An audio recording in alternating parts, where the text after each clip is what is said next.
What is up? Hello, everybody. Thanks for coming out. Thank you so much for your patience. We had a little bit of technical difficulties here on my end. Blame the host if you want. It's my fault. I'll take it. I am Schweetfeet. Welcome with me today. For the first time I've ever got the pleasure of working with him today. You may have heard about him before. Sunseen, how are you today, my boy? I'm great, and I'm especially excited to cast with you and to cast V2 for the very first time as well. It's been one of my favorite games, and now have the opportunity to cast it, and honestly it's exciting. Good, good. I'm glad. Hey, I'm glad you're here. I love casting classic. Obviously, I think everybody knows that. But again, yeah, welcome in everybody. E4E Axie Classic Open.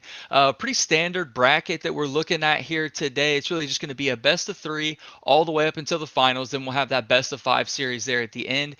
This is an open Axie pool, so no registering Axies. There's not going to be any bans, anything like that. It's just going to be bring your best stuff that you have. And for anybody who is playing or enjoys Classic and wants to see these continue up, a good thing to kind of pay attention to. There's actually only about 60 people listed for this one, Sunseen. I felt like those numbers were a little Oh, low this time, but you take into consideration the Mystic era just ended last night. So, I mean, shout out to everybody who was grinding the leaderboard in Origins as well. Huge shout out to 1437 and congrats on taking home another season victory there. But I do expect, some more numbers to pop in. I know the first classic comeback we had was packed to the gills. I mean, we had some great players in that as well. But what are you excited most about seeing it here? Just like obviously, other than the fact that we're playing classic again, but what do you miss most, and what are you most excited for? honestly, it's kind of a nostalgic game Hmm. because it's where I started the entire crypto thing, but the most exciting about Classic is seeing the how the game plays and especially the crits. The fun and exciting crits we all Right. love, and yeah, I mean I'm can't wait to do some analysis of the game and yeah. Yeah, it'll be a lot of fun. We could take a look, maybe take a look at the bracket here if we have one, or just get right into our first matchup. Either way, really, I know we're gonna see one game from round one, and then we'll see a couple series apiece from the following rounds after that. So I'm pretty excited. I've already looked over the bracket myself, and there's some familiar names and faces here. I think I've Oh, seen really? before. Obviously, we have. We've seen Madfish before in there, Badazir as well. I believe I saw Karakute in here, if I'm not mistaken. I think she is in here as well, holding it down. She was here last time as well. Went really far. But yeah, I believe last time we ran the classic back, if I'm not mistaken, I believe it was Rollo from Sura showed up, and I can't remember who he went against. We had some great matchups. Back when this came. Oh, it was Thunderstruck and everybody. We had that invitational as well, I believe. So that was a lot of fun. So I'm super excited to see it. Obviously, like you said, I can't wait to see what crit lands first, who's gonna bring what. It's been a while since, I think maybe even since the last comeback, that I've really tuned into some classics. So I'm super hyped, and I can't wait to get into some games as well. Yep, definitely. So Let's correct me see if if I'm we wrong. can. Yeah, yeah, yeah. Yeah. This tournament is open, right? Anyone can enter. Yeah, yeah, absolutely. So again, to give a quick shout out actually as well to Community Gaming, all the tournaments that they have over there, you can go check in. I actually saw this one right before they reached out to cast, and I was like, if I had to guess, I'll probably be doing this event, but I almost signed up myself. I do miss Classic. I don't even know if I have a viable team to go up with in a Classic tournament right now, but I just love playing it, so I'd probably get smacked around in game one, but that's fine. Yep. As long as you can get to play classic, and all is good. Exactly, and I'm really excited to see. With like we had a lot of, I feel like there was a little bit of traction last time around with the whole like bring classic back train.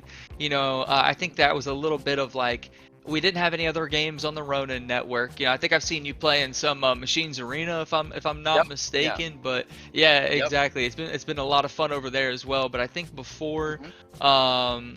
like before we got into the Ronin Network games, we were in like an Origin off season. The call for Axie Classic to come back was getting pretty loud on Twitter, and it was getting some traction, I feel like, and it was at least getting some attention from from the powers that be, I hope. But we'll see. I would love to see them open it back up, kind of like an Axie doll format where you buy in with your SLP or whatever the case may be. Even in that regards, even if you do it for like a 2-week, 3-week, quote unquote season sprint or whatever, where you just go get to play some classic. Like, I think that'd be a lot of fun.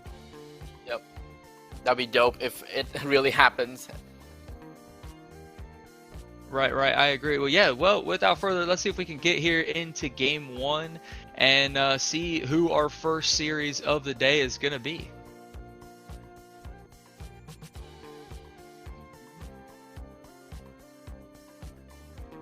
With the let's see here, I believe I was taking a look at the overall numbers. Yeah, just under 60 people, by the way. So like out of the 128, again, like obviously it was going to be full, or it wasn't going to be as full because of, like I said, the Mystic era just wrapping up. But I would expect to see, like, I'm shocked still kind of that there's not that many people in the tournament. I know next time I'm going to do a little bit better myself of even promoting it. Like, I want to see some good games. I want to see some some old pros come back through. I want to I want to have a tournament that really brings some eyes onto the play. Like you said, like, I miss the head-to-head, like, chess, or I don't even know, like, just outplaying your opponent within the same turn. The entire dynamic of each round, like, you can just feel the excitement building up to something, and I feel like I'm kind of missing that in Origins a little bit. Yep. Yeah, because all of the potential outplay, whether you think that they're skipping this turn or they all ending this turn, and it's just a lot. There's a lot of outplay potential in the classic, and I think the reason that the tournament isn't packed is because most of the players aren't ready, because the classic Axies, they sold it. Oh, we're in game already. Oh, here we go. Yeah, we have, looks like we'll have Deku and Dubu Kid here on the left with an early takedown here already. Deku taking out the front line here for Dubu. I mean, I'm excited for this. Here we go. We'll get the front, or the front end of that action going in. Sunseen, take us away here, though. What are you seeing out of these matchups? Okay, so as we can see, Deku running two spear, I believe they're called what, dusks? If I believe, sorry. Yeah, it's the been a lunge while. dusks. Yeah. Yep. And right away, turn one, we can see both players taking very aggressive turns here, leaving the plant very low. On who's the player on the left side? I think the plant is going down this turn. Oh yeah, with, definitely. Definitely takes the kill on that front line there, and able to sneak in that sneaky Goda value there at the end to steal the energy. That's huge in V2. That's always been so huge. I miss seeing all these things. Yep. And now probably Double Nutcracker will take down the Dusk with the balloon very close. Ooh. No last stand as well. So Deku losing the value of his cards. Maybe he wanted to break there to make sure Dusk survives, but it's energy wasted. Okay. Right. Yeah, like now you said, huge, like, no last stand right there. Like, that was huge there for Dubu. Now both players will break their mid line, and the Reptile might be able to sneak in some Kotaros as well. Oof. Huge damage coming off here. Well, yeah, both getting the bonus damage from the Sarasis as well. I like that. Yeah, like you said, bricking them both up. But as you can see, Dubu's able to do a little bit more damage and nothing to follow up here. So going into a little 2v1 situation, not looking good here for Deku, even though he did get that first kill. Ooh, Deku tried to outplay his opponent, maybe predicting the balloon, because if they play the balloon and they get hit, they'll get defeated for the rest of the turn. Maybe Deku tried to read that, but that didn't work out. Now, huge damage will be coming in, and will he get the kill with the balloon? I believe he does. Wow! Oh, the crit as well. The balloon crit. Eliminating any sort of last stand hope or anything like that. So we see Dubu Kid taking game one. I mean, it took me a second there just for my eyes to adjust back to back to classic and to kind of get back in the swing of that. This is fun though. I like coming back and seeing all this, like all these interactions, just like we saw, like already having the go to play to take some energy, and even though he got the first kill, that front line dead almost immediately, able to bounce back and sustain a little bit, and then the opportunity, like you said, that back door, which if the balloon would have been there, could have been a good play, but it wasn't there. He wasn't able to find it, and drops game one. Yep. Well, let's see if wait, this tournament they don't have an Axie pool, right? So you can choose whatever Axie you want to bring. Yeah, right. It's an open, no pools, no bans, anything like that. Even though, I'm a big fan of that. I think this was just like let's get classic back in. Let's just get some games in. We'll worry about those finer details and those other little things later down the road when we get some more people here and get a little more hype around it again. So anything goes. So I'm expecting some switches between the players, maybe some mind game, maybe they'll try to predict what the opponent will bring. Maybe we'll see some backdoor, some poison, some reptiles, the good old classic. Yeah, absolutely. Some of these, like you said, those reptiles with the wall gecko, Sarasis, Kataro combo there, and I believe Scarab, he had on that midline. So a nice build, quite popping Axies back in the day. I believe it might have been Spam or I can't remember who it was. Somebody made a really good point in the comparison to Origins and Classic though. It's like Classic definitely had a pretty well-shaped meta at this point when we finally dropped off with it. Like what's gonna work. And you can definitely see, like, you can definitely play into your opponent, and you can go into a really, really bad matchup, and that game can be over very quickly.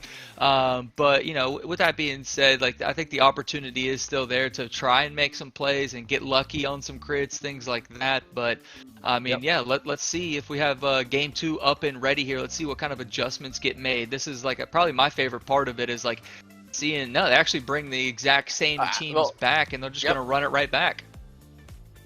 So Deku, very passive start, going with the only cattail, and Dual Kid with the very aggressive start. Actually, will get a Kotaro in, so that's +1 energy. But problem is, will he have cards to break up his front line?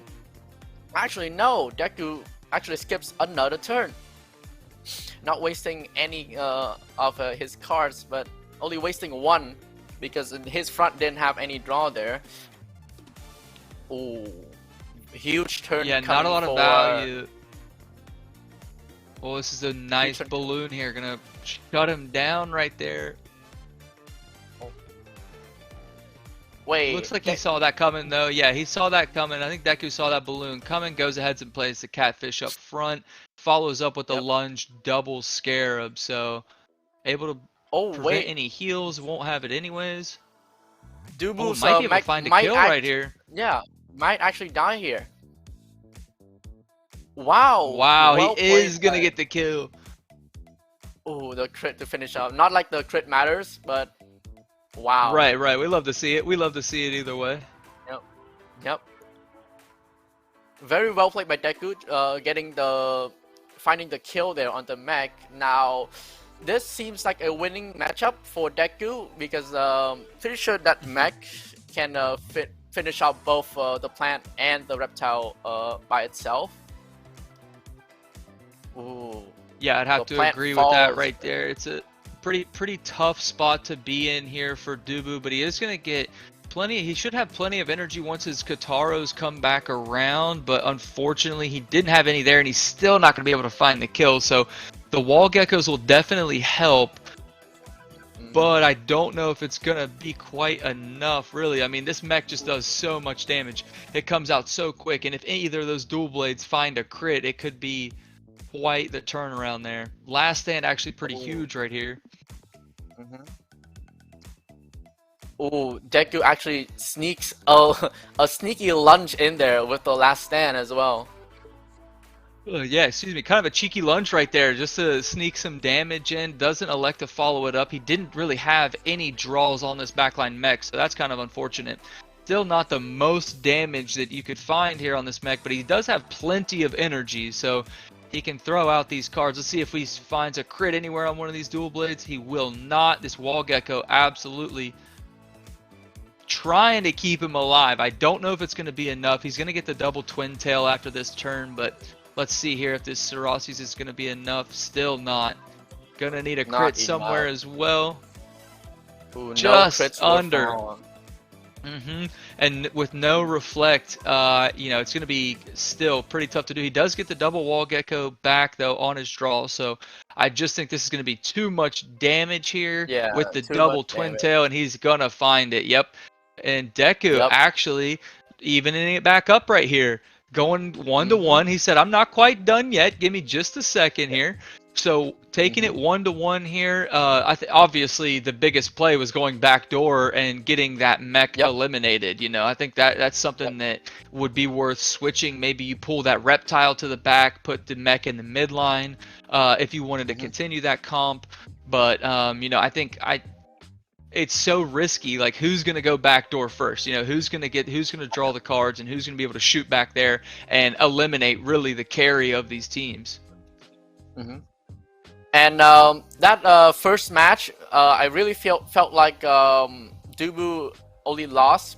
Wait, no, sorry. Deku only lost because his mech was outsped and he didn't have the necessary draw to backdoor there. Because the only carry of Dubu's team is the mech, right? If the mech survives and he wins, if it dies, then he probably loses that one because the mech, Deku's mech pretty much solos Dubu's team.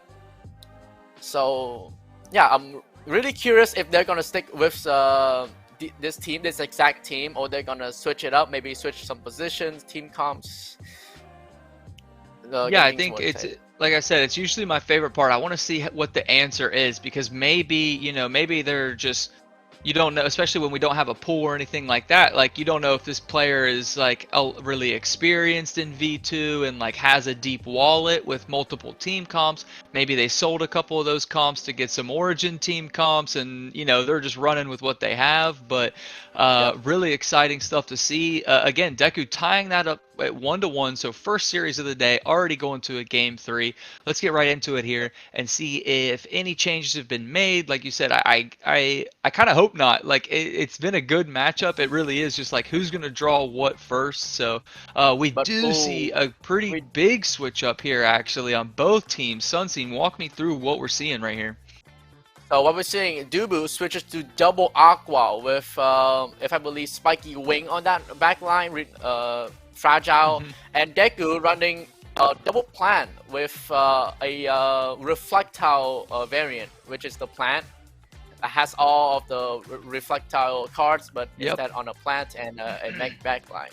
So right away, we see if Deku's midliner doesn't hold versus the double Aqua, I mean, the double Aqua is just going to take over that mech. That mech cannot take care of it. Ooh, very passive play by Dubu, actually, skipping the first 2 rounds.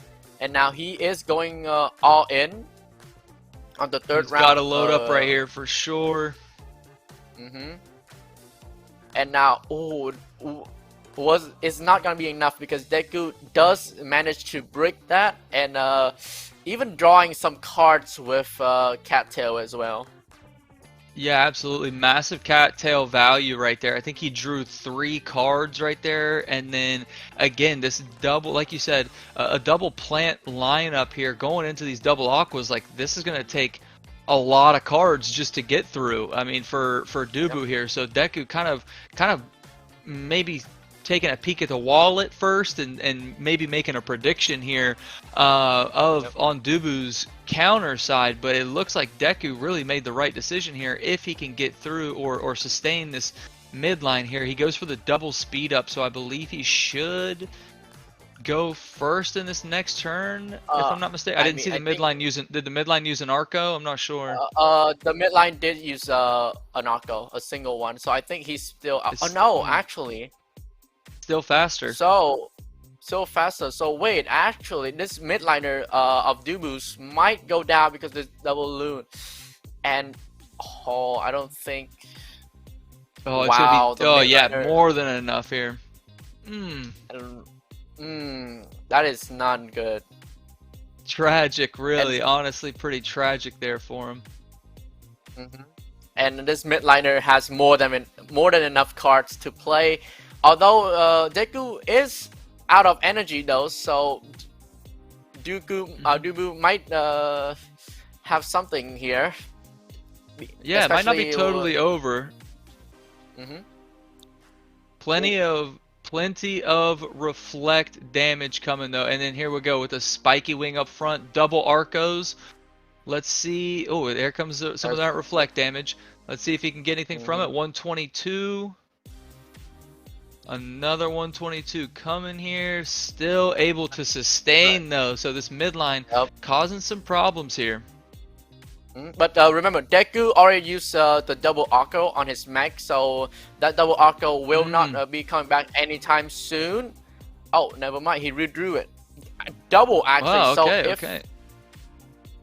Wait, Dubu actually read that, played double Koi. So yeah, his Aqua will not be outspent next turn. Yeah, Dubu's Aqua gonna maintain the speed advantage even with the double Arco. So yeah, like you said, great call there. He Arcoed the turn prior into the Koi, so he's maintained the speed advantage and actually looking like he may be able to turn this around here. That spiky wing, and he brought just enough beast bug damage here. It looks like he's gonna be able to pull this off. Wow. Actually, that might just do it. And Dubu taking game 3. There we go. There we go. A nice little turnaround already. It looked like Deku had the upper hand, but like you said, he ran out of energy on a couple turns and he just wasn't able to brick himself up enough to just prevent what's coming at him. Yep. And very well played by Dubu there, predicting the speed race, and just really nice little comeback, little 1v2 action there, and very well played by Dubu. Absolutely. He felt like he was kind of down early, like he lost his frontline Dusk, which is like one of his better chances of surviving there, and he just burnt his energy way too quick, couldn't keep up with it like you said, and then here we go. Dubu moving forward. Looks like we will have that was a round 2, match number 1, by the way. So again, we're gonna get into a second one here. We'll have Clemzo versus, let's see, is that Pelepe Cutie there? So I'm excited to see these teams that show up. Sunseen, when you back in the V2 days, what was your go-to comp? Like, what were you running? What was your favorite team to use? Back then my wallet wasn't thick as the other players, so I only have only 2 teams to go to, Reflectile and Poison, like backdoor Poison. Oh, okay. And And I remember in one of the month finals of E4E, I only went in with 2 teams, and I actually won the tournament, and to the surprise of many. Okay, hey, that's how we get it done though. Efficient. Who needs a lot when you just have the best? I mean, there you go. So that was awesome. Very fun. So we're just waiting for the game now, and I hope to see a lot more variety of teams coming from these players. Right. We see shout out to everybody real quick in chat as well for joining us. Thunderstruck said he was there, he remembers. So hey, you got the credit. Yeah, you got the credit built up there. So we can vouch for it, he said. But let's get right into our second matchup here of round number 2. Let's see what teams get brought out. You know, like you said, I hope we do see a little bit more variation with the team comps. I think that maybe we'll probably see the reflectile, especially with since there's no bans. Like when you look at tournaments that have a lot of bans, like you see the reflectiles get banned out, you see these mechs get banned out. I'm trying to think of sometimes like a variation of like a lunge. We've seen a lot of the lunge comps, the spear comps come out, things like that. Yep. So I'm excited. But like you said, some of those, at least back in the day, took a pretty thick wallet to come up with some of these teams. But Yep. we'll see how relevant they remain. And right away. Ooh. Cute Pepe Cutie with the poison composition, and Clemzo with just Spear Golda with the Scarab backline with the what you call it? I forgot the aqua mouth part. Sorry, was it? The swallow, the catfish. Oh yeah, swallow. As it is nowadays, yeah. Yep. So right away, Clemzo with the very aggressive turn 1, bringing Cutie's plant to very low HP. He tried to steal some energy there, but there wasn't any energy to steal.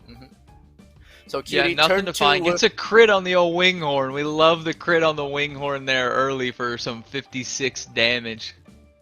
Yep, we love to see it. And some poke damage already coming from Cutie. I wonder if this is too early in the game to actually play this, because it's just poke damage and the backline has no poison stacks on it, and Clemzo's backline can just simply heal itself back to full, right? So I don't think that was a very good option to burn off his energy there, but we'll see. Yeah, it definitely felt a little early. Oh, big crit on the catfish though, crit. Taking all that HP back. That's huge. And taking like out, you said, early, and he's already healed back up so much HP as the front line goes down. Yeah, you're absolutely right. Like, he was a little early. He didn't have a lot of follow-up damage. He still hasn't drawn any cards. We get a glimpse of an Aqua there right on screen. And here we'll see, again, follow up with a Chomp. So Chomp playing at the end instead of at the beginning here like we do in Origins. I know that's going to mess me up a time or two, at least once or twice today. Yep. And actually, the Chomp value here actually making one of the lunge misses. Wow, so good play by Cutie there, but I still wonder how he's gonna win this matchup. Still, that mech is full HP at the back, so something might happen here. Very aggressive turn here from Cutie. I might actually take out Clemzo's frontliner. He's he's ticking away at this midline too. I mean, 5 stacks is definitely no joke here at this point in the game. I mean, he's probably going to lose his midline here, but he got significant damage in on that backline there. I mean, what, 60s, almost 100 damage there, I think. About 80 damage to that midline, even through that shield. So both going to go down. I think this mech can definitely pull off this 1v2, but again, it's just going to come down to energy. Nobody has cards at the moment, so Clemzo with the energy advantage and the Cottontail draws. But look at this damage look coming at this out. Perfect draw from Cutie Wow. here. Perfect draw. Wow. Wow. And Cutie actually might win this game. The poison will take out the midliner, and this backdoor, perfect backdoor, will take out the backliner. And and he's going to kill himself here on this poison damage. That's going to be all she wrote, as again, the stacks proved to be enough. Only 5. I mean, that's kind of right on that cusp of where you want to be. Like you said, even though that was a really early jump, these mechs are so strong. Like, they're just, especially when you're not able to go back there and do any damage to them. I mean, he didn't even really need the speed up right there. Went with the damage, and it was still just... It was too much to overcome. Even with the swallow crit and healing all the way back up, he played it into a yam, so he got those 2 ticks. I mean, it all adds up. And that's all he needs. Poison, with poison, you hit into yam, and that's basically it. Yeah, exactly. I that's one of my favorite comps as well to run in Origins and Classic. You know, I've been running poison, I feel like, ever since I've been in Axie Infinity, but a great comp nonetheless. I would imagine Palepi or Cutie runs it right back against Clemzo. I mean, Clemzo doesn't have a bad comp, just kind of needs things to go his way a little bit more. And then, I mean, the only thing that could really be detrimental for Cutie is if you don't get those backdoor cards on your mech. If you find those at the bottom of your deck and you're not able to get any damage, but then again, if you're able to get some poison out and then you can unload on it, it's just a matter of time either way. So tough matchup. Yep, very tough matchup for Kenzo, and I expect some switch ups from him. Or Yeah. we could say the same, and hopefully something changes from the card draws to maybe wait out a few turns. Right, I think so. I think there was a lot of if you notice, everybody was out of cards, everybody was out of energy. Like there wasn't a lot of save turns in that game. Really, it felt like for either side, everybody was just throwing cards, maybe getting their classic feet back under them a little bit. Maybe they're just a little nervous, started throw. I know I've definitely been guilty of that, just kind of throwing my cards, thinking I could push, and then at the end of the day, you don't have enough. So Yep. definitely seems like it could have been the case. Mm-hmm. Let's get right into game 2 and see if we have any switch ups here. I love the poison matchup. I don't think we see Cutie switch off of it. I mean, I would love to run the table. It'd be great to see the poison run through another quick tournament here in this Axie Classic Open. Yep.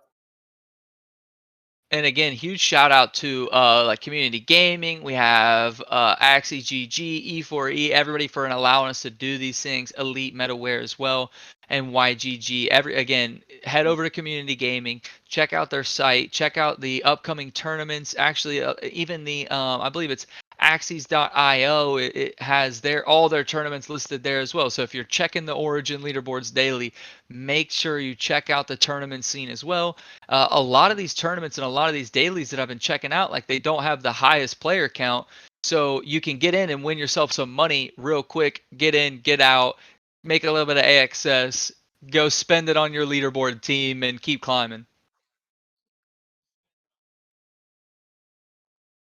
Mm-hmm.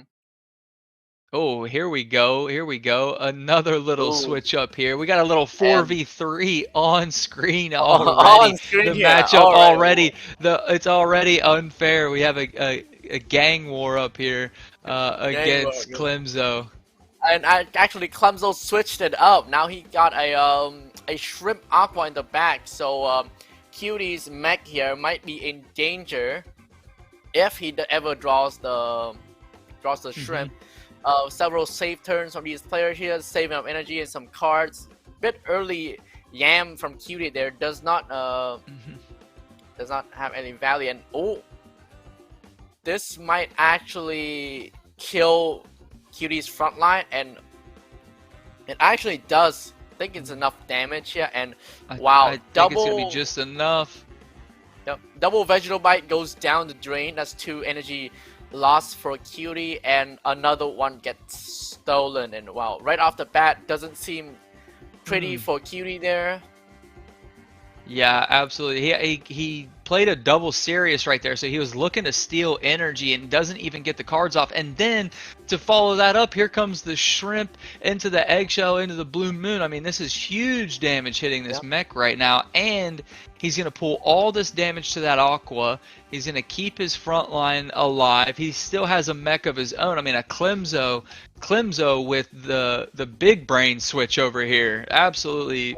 Just predicting it correctly, and that's what we love to see from Classic, right? Because you can always switch up the comms, and you can outplay your opponents with these little things like the eggshells, attracting all the attacks, and just reading your opponent. And this aqua will not go down, but it's never mind. It's double twin tail. Yeah, the aqua will go down, and single balloon here trying to read the midliner's attack, but nothing will happen. I think this is Arco. Enough. I think it. Yeah, the crit definitely helps the cause. Well. I mean, yeah. Don't know if he needed it. It would have been close, but I mean, he definitely got it there either way. I still think though, with the health of this mech. And here comes the double Arco, so he's gonna speed up. He should find the kill right here as Yep. well. Oh yeah, he's gonna find the kill Yep. here. So he's got the speed advantage. He's got 3 energy. Clemzo with a great turnaround right here. That's gonna be all she wrote for sure. Too much damage Yep. coming out. Clemzo simply had way too much energy and cards from those twin tails and the energy he has saved up from those previous turns. And yeah, wow, what a switch up from Clemzo here and taking game 2. Very well played by him. Yeah, absolutely. So again, we're going second match of the day, going to game 3, right? I mean, we had the comeback there, but now what does Cutie do in order to turn us around? Like, is there another comp you bring out? I mean, because that shrimp is going to wreck your team again if you try to bring that out. Yep, that shrimp's existence is a menace to the poison comp with the eggshell Right. and the shrimp. The shrimp just threatening your backline, the eggshell just threatening your entire combo, your turn, and yeah, that midline mech even threatening to kill your front line early and can essentially clear out your midline as well. So yeah, that's the team comp is a huge counter to the poison comp. So let's see if he does any switch up to try to counter that. Yeah, absolutely. And we'll get right into game 3 here. Again, this is going to be our second match of round 2. We'll get into some round 3 matches after this as the brackets kind of progressing here along with us as we dive in here. Again, shout out to E4E for hosting this Axie Classic Open. And again, I love this. I want to see the Classic comeback. Give us a little, maybe art update, a little updated art or whatever we have going on there. But other than that, I would love to see some classic gameplay survive in the Axie universe. And speaking of, wow, both players do not switch up. Very huge from Cutie here, playing all of the plant cards. Maybe he got scared from game 1. Maybe some round 1 shenanigans from Klepso scared him a little bit. And wow, he's really burning all of the plant cards here. Yeah, he hasn't found, and look at that, just the patience by Clemzo here, going to go in and find a kill, but does get some Yam value here, is somehow able to sneak in some Yam value. I thought we played about every card this plant might have to offer already, but another Yam does come out. 4 huge stacks here on the back line and also on the front line as well, even though he is going to get some energy and another card value out of it. I mean, a lot of poison stacks, but Clemzo does seem to be feeling still pretty good here. But well, the important thing is that front line isn't dead yet, so Clemzo couldn't balloon the midliner to disable his backdoor. So the Cutie's midline will still get a backdoor turn off here. And with that 5 poison stacks on the Aqua, I mean, Cutie basically doesn't have to attack that Aqua the rest of the game, right? Because the Aqua's HP will just whittle down as the game goes, and he can just focus on killing the midline and the front line. So as we see here, chipping away at the midline, applying some poison, and even killing the plant here, if I do believe. Plant will fall here. Should be plenty. Oh yeah, should be plenty of damage here. So like you said, chipping away at everything. Look at the stacks starting to add up. So things definitely going Cutie's way with that Yam play for sure. And then like you said, like the ability for it to stay alive. Now look at how unhealthy this midline mech is for Clemzo after the chomp. It's still got to shake the chomp off. A lot of damage coming out though here. Oh, the stun might actually save the midline here because Cutie already bricked. I don't think this mech has enough damage to kill Cutie. No crits come out, and he goes straight for the kill here as well. Yep, the stun, the chomp will done. Boom, last stand. Boom. Dead. And Clemzo, the Aqua has 2 HP left and very low health. I don't think he's gonna be able to do anything, and that's game 3. That is going GG's. to Cutie. That is GG's. Cutie. Hey, I'm willing to be wrong. I was wrong there. Brings the poison back against the shrimp. Is able to land even after flooding, missing two brick walls. It seems like, still being able to sneak that yam in and getting the utmost value out of that yam. That was actually crazy. Yep. That Yam basically saved the game. It's crazy how Cutie manages to draw every single card into that plan.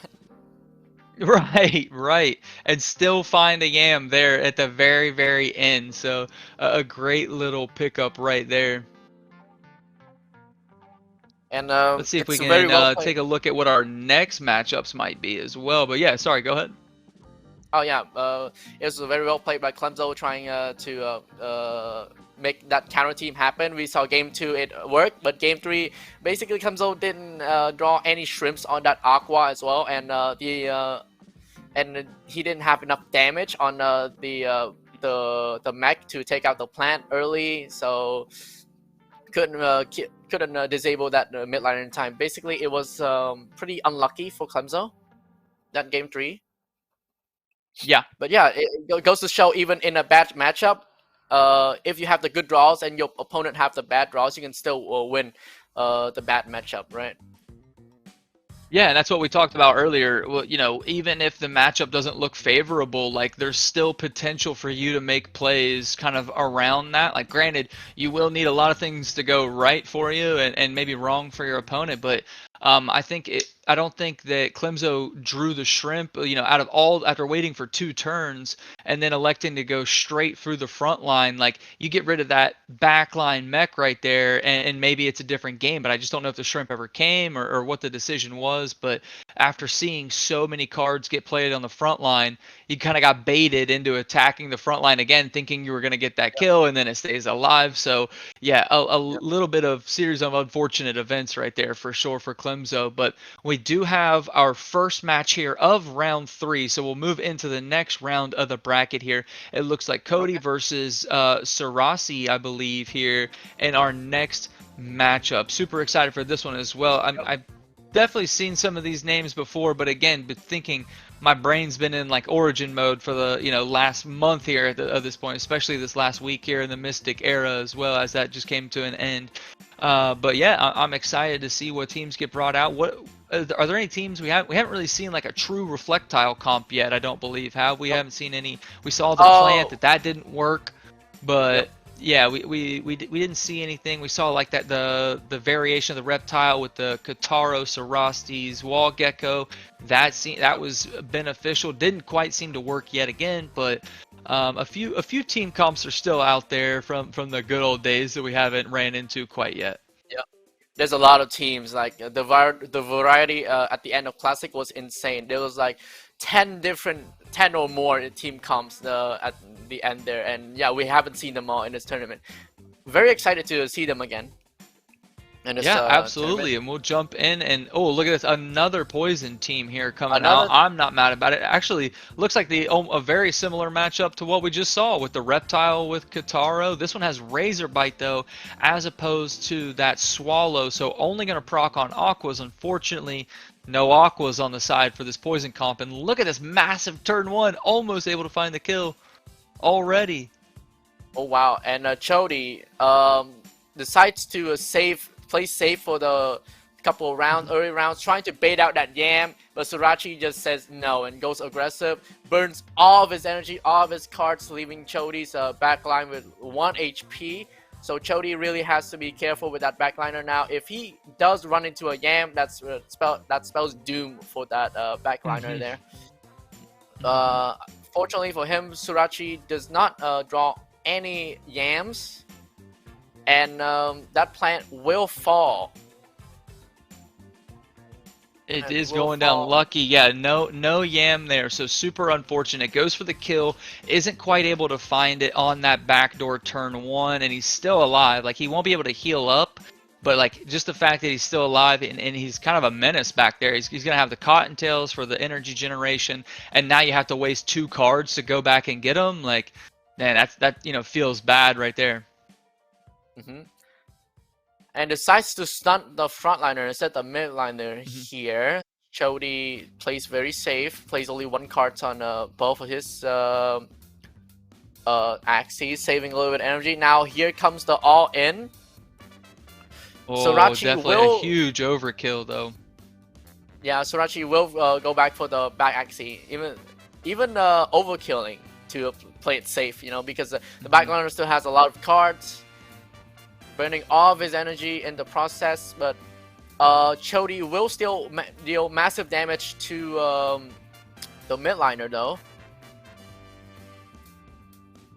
and based on the game state right now, I think Sorachi has the game. I'm not sure because it's two healthy Axies. Oh, the mech is still full HP, and Yeah. you know I think the mech just solos the 2 dusts. If I'm being Yeah. honest Oh, here. and if he gets these poison stacks, will be crucial as well. It always helps the cause. He can go back and start ticking away here, and then yeah, he's gonna be able to take this front line, I believe, with this double. Oh yeah, he'll definitely have enough for that. Oh yeah. And then again, Yep. just ticking away. Yeah, like you said, Zarasi with in the upper hand here. These mechs are just, like you said, absolutely a menace back here. We've seen them run through it all day today. One thing I was just thinking about that we haven't seen is these old machine gun birds, you know, that used to pop off with like the tri-feathers, the last ones, and things like that, just to get massive damage out. Be curious if we don't see. That was one of my favorite. You know, I love the bird class in Classic as well. Not the most OP, but definitely can help you out. High damage glass cannons. I love that. I'd be excited to see if we could get one of those out here, and maybe you think that would be enough to answer this mech. Well, definitely, especially if the bird has backdoor, but that spells game 1 going to a Sorachi. Yep. And about the bird, I think if your wallet is thick enough to allow it, then yeah, sure, there's gonna be a lot of those machine gun birds that you were talking about in this tournament. Yeah, I agree. But I mean, we have seen a few of these comps. We've seen some similar themes. Like, I mean, we're basically watching the same game run back with a few slight variations. So we'll see, you know, if it's like last series when if Chody decides to make any sort of switch or anything with his team comp. See if he brings out the Aquas or brings out maybe a different lunge, something like that. I mean, just having that reptile back there take all that damage from this mech. I mean, you know the mech's coming again, so you have to be able to answer that. And yeah, you really need an answer to that mech. Maybe some backdoors, or maybe even a double aqua team to hopefully try to run over the poison comp as fast as possible to get to that mech to finish it off. Yeah, because Yeah, or you poison know, we've seen the shrimp work, and then we've seen the shrimp not be there, and I feel like that's one thing with that comp that has been true forever. Like, you live and die by that shrimp card. Like, whether you draw it or whether, you know, maybe you get a round 2 shrimp or something like that. You know, you always, anytime I'm playing a shrimp and it's the second round and it was a total save, I'm just praying and crossing my fingers and anything I can do that there's just not going to be a round 2 shrimp. So but we'll get right into game 2 here and see what's being brought out on both sides here. I like what Sarasi's doing here with this mech. We see him bring it out on the other side, and again, a shrimp with one of these immortal plants in the back. Oh wow! Wow! Really brings you back the immortal plant. One of the let's say best Axies in V2 here, and Sorachi with the double backdoor here. Both shrimp and the backdoor mech as well, and Chody with the shrimp and immortal plant here. Very say classic teams, and both players actually playing it very safe here, overdrawing cards actually. It's round 3 already. Both players are basically at energy. Yeah, huge cattail, huge energy, like all of it. I feel like Chody here a little bit of an advantage though. Just so many cards, and this shrimp playing into the plant, like that feels bad, man. You can't get hardly any of that shrimp value. But with the Oranda, Piranha, Blue Moon combo, I mean, those are the 3 hardest hitting cards for that class. So the damage still gonna be there. And actually Chody playing actually jumping the gun a little bit here, playing it safe, playing almost all of his defensive cards here. Double mint, was it? Or Yeah, I Biden's, sorry. yeah. Yeah, sorry. Double Biden's here will have the cards necessary though. I think that mech will go down this turn because the Aqua is basically has all of his cards, and right now Chody is just playing all of his energy, all of his cards. And with that mech down, I don't think there's anything left to kill that plant in the backline. Because this Aqua gonna be super tough to do. Once those cactuses start hitting that Aqua. Oh, and a huge crit right there. Crit as well. Massive crit. Getting him into last stand right there, and about to expose this shrimp here, as he actually elects to do some damage onto the shrimp himself. Very interesting here, considering he could probably just heal that right back up and then shield right through it anyways. I would have probably taken my chances here at the Aqua in front of me. And well, Sorachi has 10 energy to work with here, so he don't count him up yet. He has all the cards and all of the energy in the world here. So does Chody. Chody playing it a little bit safe here. Tries to heals up with Biden's as shield and mosquitoes. And next turn, both players will be playing all of their cards. Let's see if Chody actually has enough shield. He has more than enough shield. And Sorachi only playing 3 cards right here. Yep. Sorachi, I think he knew the shield turn was coming. Yeah, and I think he thinks this cactus, this double cactus, I mean, he's got to be able to save some shield up, but this Aqua just doesn't have a whole lot of shield to begin with. And again, here comes, the mosquito into the double Hatsune with the Bidens to follow up for extra shield. I mean, it's like nothing has ever even happened to this backline plant. Yep. And the Hatsune disabling the Oranas as well. You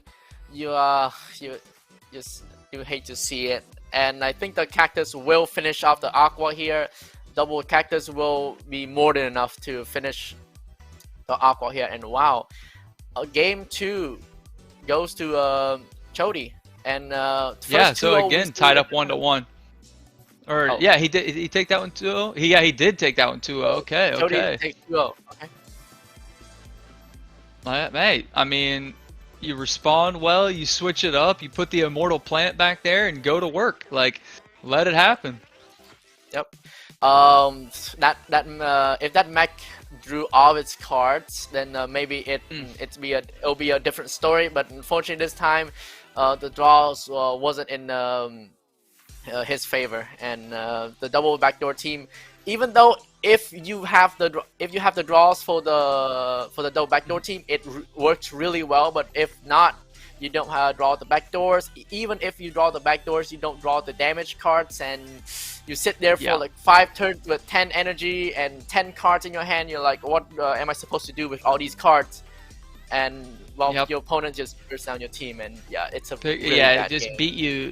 beat you to the punch. That double backdoor was definitely like it feels risky for sure. It feels like it could work if it does, but like you said, you have the damage on one Axie, you have the backdoor cards on the other Axie, and you just can't find a way to get back there and actually do anything with it. We don't have anything to like go hit something and apply a taunt to it. You don't have that pigeon post eggshell type of situation. But hey, Chody taking up 2-0, our first 2-0 there of the day, so we get to move on kind of quickly, and I'm really excited for this next matchup. Actually, we're gonna have Volts versus Karakute, so we'll get to see Karakute live in action here. Absolutely, she was holding it down last time through here. She's obviously no stranger to the monthly finals, to the classic finals. I mean, she's all over the place. Household name at this point. If you don't know, you should know. And if you don't know, then you haven't been paying attention. But I'm excited to see what team. I believe she ran a little bit with this machine gun bird, if I'm not mistaken. Or maybe I'm just hopeful. Maybe it's just wishful thinking on my part. But let's jump right into game 1 here and see what comps are going to be brought to the table. Again, we have Volts coming up versus Karakute here. Oh, she actually And goes with wow, the spiky wing aqua here with a nice little variation. I like this plant as well in the midline with a lot more shield, a lot more brick here with that goo or that snail shell gonna provide a stun as well. But look at and this, a little uh, votes with the bug antenna signal. team. Wow, Hey, let's antenna. go, let's go. You you don't see those often, Right? especially in tournaments.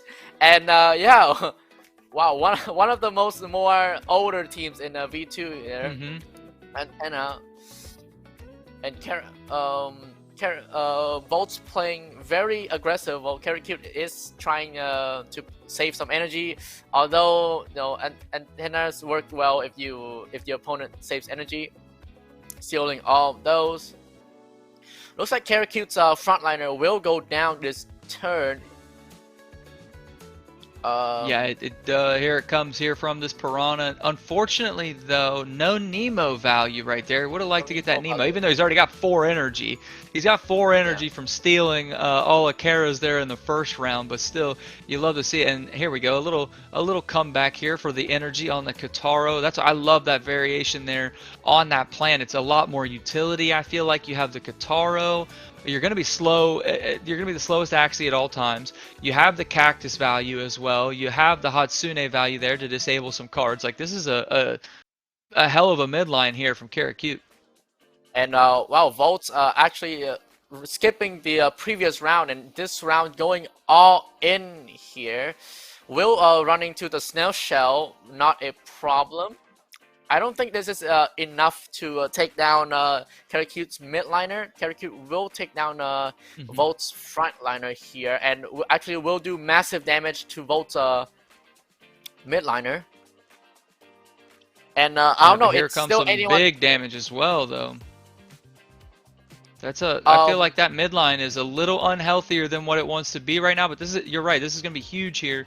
A lot of damage coming back to return to the midline here, about even, but at the end of the day, the Koi, I mean, oh well, it is an Aqua. I'm so used to seeing a mech, I was assuming it was a mech back there, but this Arco Koi Aqua may have just enough speed up to maintain it if it can. Here comes a little bit of speed up here from Volt's, actually going to find the kill, so an interesting position to be in. No cards though, not a lot of cards I should say. He did waste the 1 energy on his midliner there, but I think Karakute might have already won this because of she has both Arco and Koi, so that's a lot of speed up compared to Volt's only having 1 Koi, and you know in the end game, whoever has the more speed wins. Always, Especially yep. in this Speed definitely Aqua kills. Yep, especially in these Yeah, that's Aqua. Something that's always been relevant in V2 as well is just like speed kills for sure, and you always want to try to find a way, like whether you're faster or slower. You know, you have those plants with Cactus that proc off of going last. You have these Aqua here that just when it's a race to the finish line, who gets there fastest, literally. So yeah, the Aqua, the double speed advantage showing its relevance there for Karakute as she goes up 1-0 here. I'll be honest, I kind of expected it. I'm a big Karakute fan over here, so.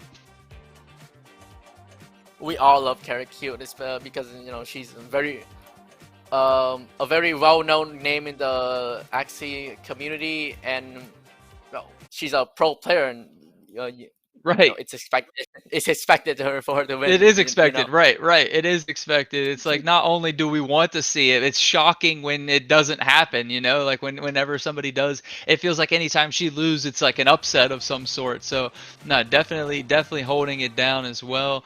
I mean, game 2, you expect to see any switches? I mean, it was close. It was really close there, but just at the end of the day, not quite enough speed. Actually, the damage was there, but the speed wasn't there for Volts. So what can you do? Do you make a switch? Obviously, if you switch off a 1 bug signal, you got to switch the whole comp, right? Because the bug signal only works with 3 Axies running the all bug signals. But yeah, I think Volts really has to switch it up. Bug signal looks like it isn't working, especially with Karakute running the very tanky snail shell midliner and the double speed up Aqua in the back. realistically, there's low chance of Volts winning that matchup. So yeah, we'll have to I see if love he. it. I love seeing it though. Hey, he decides to stick with it there. I love it. I think it's a unique. It's like I love it. it's such a classic comp. You know what I mean? Like it's so much fun. It does take a Yep. little bit of finesse, a little bit of skill. You got to kind of layer properly. You got to be, you know, you got to play smart, play around. Just like right here, a double Right here. steal. You're playing it into a dusk, so you get a little bit of bonus damage. You steal 2 energy. I mean, you've played Yep. 3 cards and you still have 2 energy remaining. So like, it can definitely be super annoying to play against this team Yep. when the bug Right. signals start flying. Yep. Yeah. But do you hold? If you hold, you risk losing energy versus the bug antenna. If you play, then you don't have the energy required to finish off an Axie. But here we see Yep. Karakute with the Goda, and wow, double Cactus here will do massive damage to Volt's frontliner. But Karakute's frontliner is very low itself. Still we alive see, and actually gonna be able to take the kill, but a double draw will come out from this cattail. I like this. I like this play a lot. The cattail is pretty safe. Oh, it's actually gonna go into last stand and survive and take the kill here. So you know, a little the definition of last stand, if you will. If I'm going out, you're coming out with me here after he gets that cattail value. Oh, well, And maybe a little early, but she did have both Hatsunes there, so I don't hate that play there. You're kind of maybe hoping to shut down some bug signals, but maybe you can do it on the next turn around here. Here comes quite the barrage. Here we go. Load them up and send them. Load them up. 7 energy worth of cards here. Will it be enough to finish off this plant? The snow shell will go off. 1 attack miss, but is it going to be enough? It's going to be very close here. 3 cards This worth would be of a huge damage. kill. I think it is. I think it's going to be enough. It's going to be so close. It's going to be so close. Oh, I think it will be enough. Oh, yeah. And oh, wow. Ooh, the okay. Gotaro still went off. So that's extra 2 energy of Karakute. But that Huge. is a huge kill for Volts here. Mm-hmm. Right, a 2v1 situation, and you still, you know, Volts can play the speed up a little bit here. Elects to save, probably a good move. He had both of his cards not able to be used. Both cards disabled there. Interesting to not take the double koi, or at least maybe one of those kois right here, and try to get yourself the speed advantage, because again, here comes all 4 speed ups from Karakute, so she's going to survive here, I think. Yep. Oh, it's going to be so close. Actually, a lot of damage, but... Unless there's a crit here, but no crits. And looks like Karakute is going to win the speed battle here with the double Octo. And you know, especially when the Octos have 50 shield, that's a lot of shield. Yeah. So you can basically brick any combo in the game. And it looks like Karakute and there it is. Yep. There it is. You have the speed again, and that's such a good point you bring up there. The value being the 45 shield, 50 after, you know, combo and chain everything together. But I mean, yeah, like you said, she survived with 30 HP, and so without those Arcos and with any, you know, cards that maybe don't offer that, she doesn't live right there. So she's got the speed. It's just a too solid of a comp, kind of a pretty, I almost want to say like a standard classic tournament comp. You know what I mean? You almost have to have one of those in your wallet somewhere. Yep. So I think what Volts could have done better that game was to maybe play 1 damage card to poke down Kara's Aqua a little bit, because you know, Volts was missing what, 30 damage in that 4 last card. So maybe he could have chipped that Aqua a little bit and finished her up in the last turn, but I think he didn't just have the draw. Yeah, I think the save round right there determined, you know, kind of determined it for him when he let his midline die in that 2v1, which he had to because his cards were disabled. But he had double koi and another card available there. as well. But before, again, GG's to Karakute. Moving forward into the next round, before we get into our round 4 matchups, we are going to take just a very brief break. Just want to give a huge shout out, Sunseen. It's been a blast already. Thank you so much for joining me up here. Give a huge shout out as of course, to everybody making this possible. E4E, Community Gaming, Elite Metaware, YGG, Axie, GG, all the boys over there, all the boys in production behind the scenes. We love y'all so much. Thank you. But don't go anywhere. We'll be right back.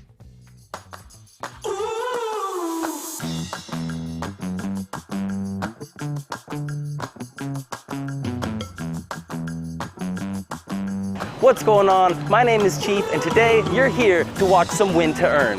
We're in Saigon with the E4E miners just around the corner, and we want to give some people a chance to win some SLP. Let's go see how they do.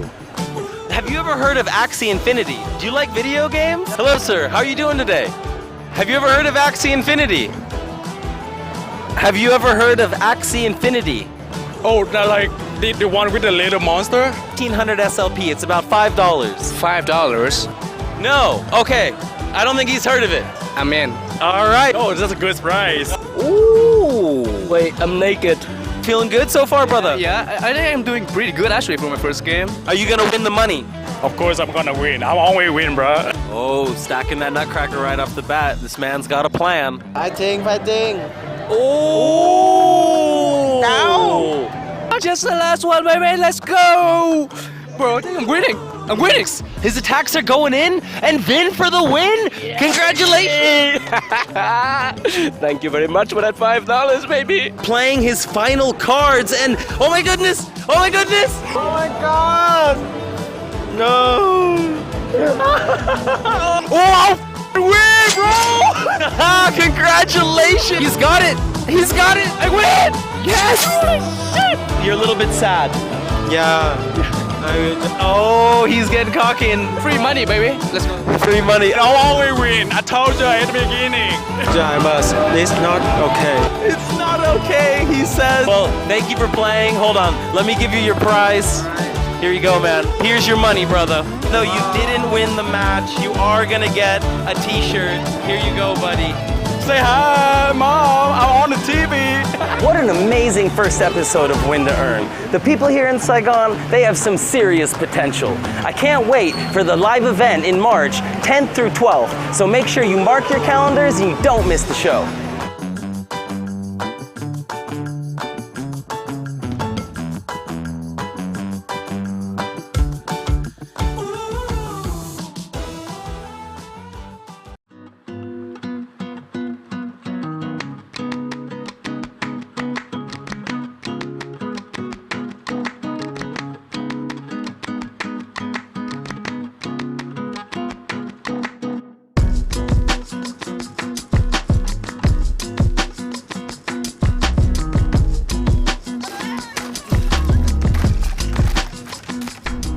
Don't waste your time. Play to earn.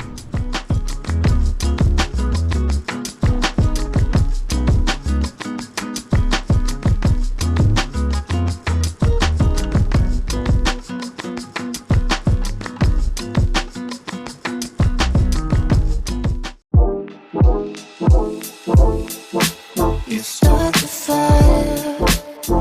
I'm trying to find where you at. Oh, you and I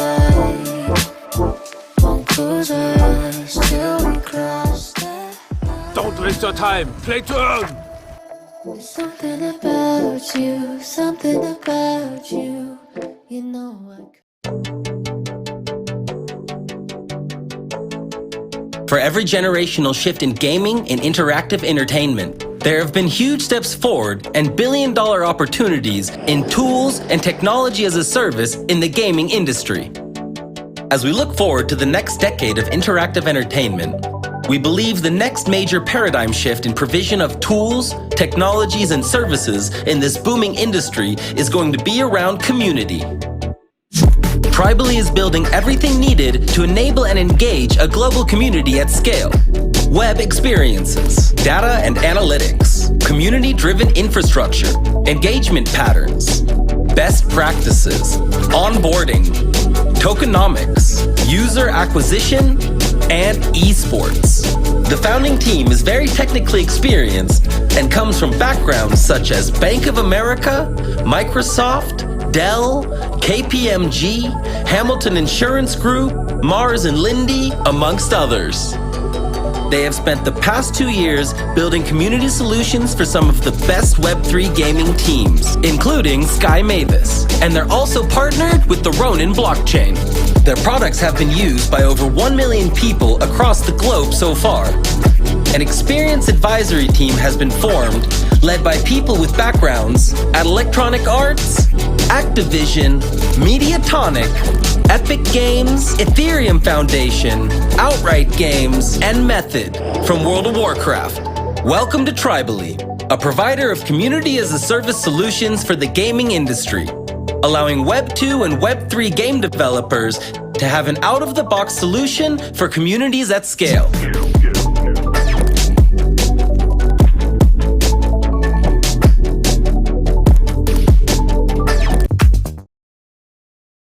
Welcome back, everybody. We just wrapped up our third round here where we saw Karakute take down Bolts in that last series 2-0 here. And again, I am your host, Schweetfeet, joined by my good friend here, Sunseen. We've been having a blast, kind of reliving the old days here of Classic. How have you been enjoying this so far today? Oh, I'm having a blast, like especially seeing these teams in action, seeing these old teams, and especially just seeing Classic in action. It's really amazing stuff. It's nostalgia. Yeah, right. Right. It's nostalgia at its finest, I think, and we're really only like a year, maybe a little over a year separated from it, but it still feels like so long ago. You know, we've come pretty far, I feel like, in Origins, maybe with a little bit of room to go still, for sure. I think that's like pretty obvious, but like, you know, just appreciating kind of how far we have come since then. I mean, we've had the entire Ronin Network games introduced and announced. Like, we've had, you know, I think, which is going to be huge, obviously. I mean, I've already had so much fun in Machines Arena. I know you've been in there tearing it up as well. Yep. Correct me if you were in. Yep. You were with the Axie GG team in the first Creator Cup, right? Yep. Yep. And how did that feel? Like how? Right. How'd that feel like playing with the Axie community in like a different game, in a different genre completely? Really hard question because I don't really I do recognize some of the names of the Axie community joining the Machines Arena, and you know, it's really weird because I haven't had the opportunity to play with them in Axie, but now I can play with them in another different game, and I can actually compete with them in another game. The feeling's like very weird, but yeah. Right. It's new. It's like, you know, I'll see people in the arena, like I've seen, you know, Chuck Fresco, and I've seen Quest Guys and all these people in the Machines Arena, and it's like, it's almost personal now, you know. It's like, oh, I have to win this. I can't lose to these guys, or like, I have to win this, or I'm going up against, you know, Chief and Coveter and Sunseen. I'm trying to get that win because I got to come here and I got to brag about it, and now I got to talk about it, you know, in the Axie Classic Open. So I think it's incredible what we have going on, and I think the future is incredibly bright here. For all things Ronin and Axie as well. Just hoping we can keep pumping this juice into Classic as well with little events like this. And I do think that, you know, when we're able to put on these events and they're successful, like, you know, you have to pay attention to it. You know, you have to know that it's still out there. And for anybody who does want to play Classic, we're right here. Like, we're right here. Let's do it. Just all you got to do is join. All right, we do have one of our first quarterfinals matches coming up here. We saw Deku earlier today, actually, in our very first series of the day, going up against Ezon here in our first match. I do believe we are still in a best of 3. Let me double check that here. We are still in a best of 3 here at this point. So again, Okay. best of 3 will move forward to a best of 5 after our semifinals. But again, this is going to decide who makes it to the semifinals here. So again, a Final 4 match on the way. You've come this far in the Classic tournament. You can't go down now. Everybody's here to win this thing. So let's get right into game 1 and see what team comps are going to be featured today. We've already seen Deku. I was going to say, we saw Deku run this lunge team a little bit earlier, but here we go. A little reflectile action from Izon. Reflectile action is on here with the classic Dusk front line, Aqua mid line, and a reflectile. And right off the bat, Deku very aggressive, playing 2 energy worth of cards. And yeah, this match, I believe the reflectile is the winning matchup. Able to put on these events and they're successful. Yeah, I think it's definitely going to be tough. Obviously, that reflectile is. And then our first crit of the series, providing big damage here to help get through this mid line. And I actually think this double Kataro is actually going to take out this front line here from Deku. So they'll both go down, it looks like, opening up both here. This Aqua not in the best position as far in comparison to this Dusk midline here from Deku, but again, that reflectile can really carry you through a lot of damage there. It can sustain so much. Well, the Scarab will disable that healing from the midliner, so no Razor Bites coming out there, but the Aqua will get to all of its value out, will get all of the damage cards out before it eventually dies. And the Reflectile is there to take care of the rest. You know, once you have enough energy, once you have enough cards, and from round 5, the Reflectile really comes online with the tiny dinos. Really putting the damage. Oh, big lunges here for sure. But again, I feel like I've seen this Reflectile take this 2v1 more times than I care to count. And look at this, he already has. He's playing 4 energy worth of cards right now, and he still has 2 more to go, and he hasn't even played Kataros yet. Like he's kind of primed up and ready to go for this fight, I feel like. And the double tiny spoon, oh, this could be massive damage reflected to this midliner here. But Deku does chip away some of the Reflectile's health here with the spiky wings. Basically, effectively just halving the armor of the Reflectile. But now we can see here the double tiny dino does come out, and Izon not playing any defensive cards at all, just going full damage. Double Kataro, double tiny dino. And Deku, is he gonna be able to survive? No crits, no crit. He's not able to find the crit. A lot of damage. Is this gonna be enough though to get through 500 plus damage? It very well might be. We're gonna be super close, and otherwise, with 1 HP, he's gonna survive with 1 HP. He's surviving 1 HP. But Izon has both the reflex on. Has both the reflex on. He's not gonna be able to get through it all. The spiky wing? Will the spiky wing prove me enough? They're gonna take a draw right here. He's gonna draw. Oh no! No, he's able to get the win. He's able to get the win with 1 HP. 1 HP and a dream. Deku is able to survive. Wow, what a play there. I mean, with no reflect on that front, I mean, would that have been enough damage? He could have survived and potentially dealt the damage back. He decided to double Kataro, double Tiny Dino, and he survives with 1 HP. Oh my goodness. I think that was the correct play there, going all damage, because the spiky wing, even if you put up some defense, it will just completely delete all that shield, and the idea was there, but unfortunately, Deku survives with 1 HP, and the spiky wing next round was enough. He killed the Reflectile, and if you kill the Reflectile, it doesn't reflect any damage unless it goes into last stand. And wow, what a game! Amazing Such game. a tragic way. I mean, a beautifully tragic way to take the first game there. I thought he had it for sure. All he had to do was survive one turn, and oh wow, that was intense. Well, I hope this next game follows up to be half that good. To be honest with you, that is what I miss about Classic. To be honest with you, that right there, like that was a good game right there. Needed that for today. A great way to start off the series. That's the Classic we all remembered. The 1 HP clutches, the crits, the last stands. Yep, all the hype. Yep. Exactly. Well, let's see if game 2 can give us the same thing here. We have again Ezon versus Deku here, running it. Oh, switching up to a bird in the back there. Bird. Very interesting as well. Against hair dagger here. Coming out. I like the damage that comes out from this bird though.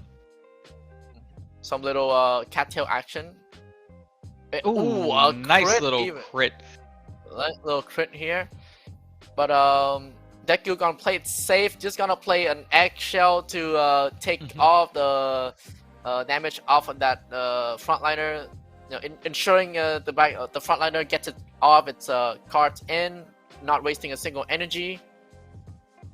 And wait, does this bird actually die? I don't believe so, unless this could. It's a single Kotaro.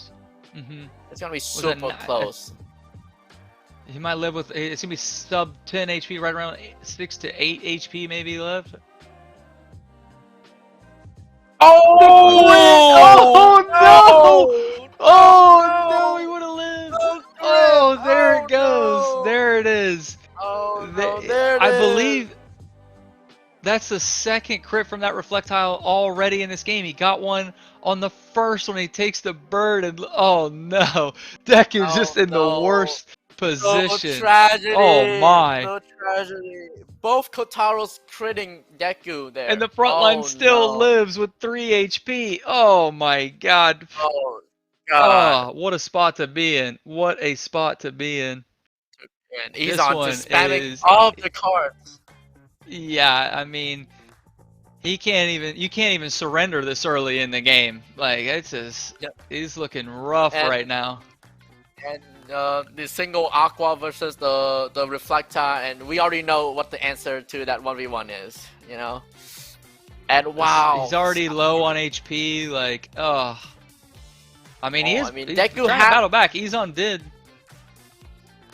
use some cards right there on his midline, and he didn't get any value. He tried to sneak that in for the kill, I think, but yeah, he already knows. It's oh man, what a showing. We don't see the Reflectile all day, and then it just shows up in the biggest way right there. Like, we had a great game 1.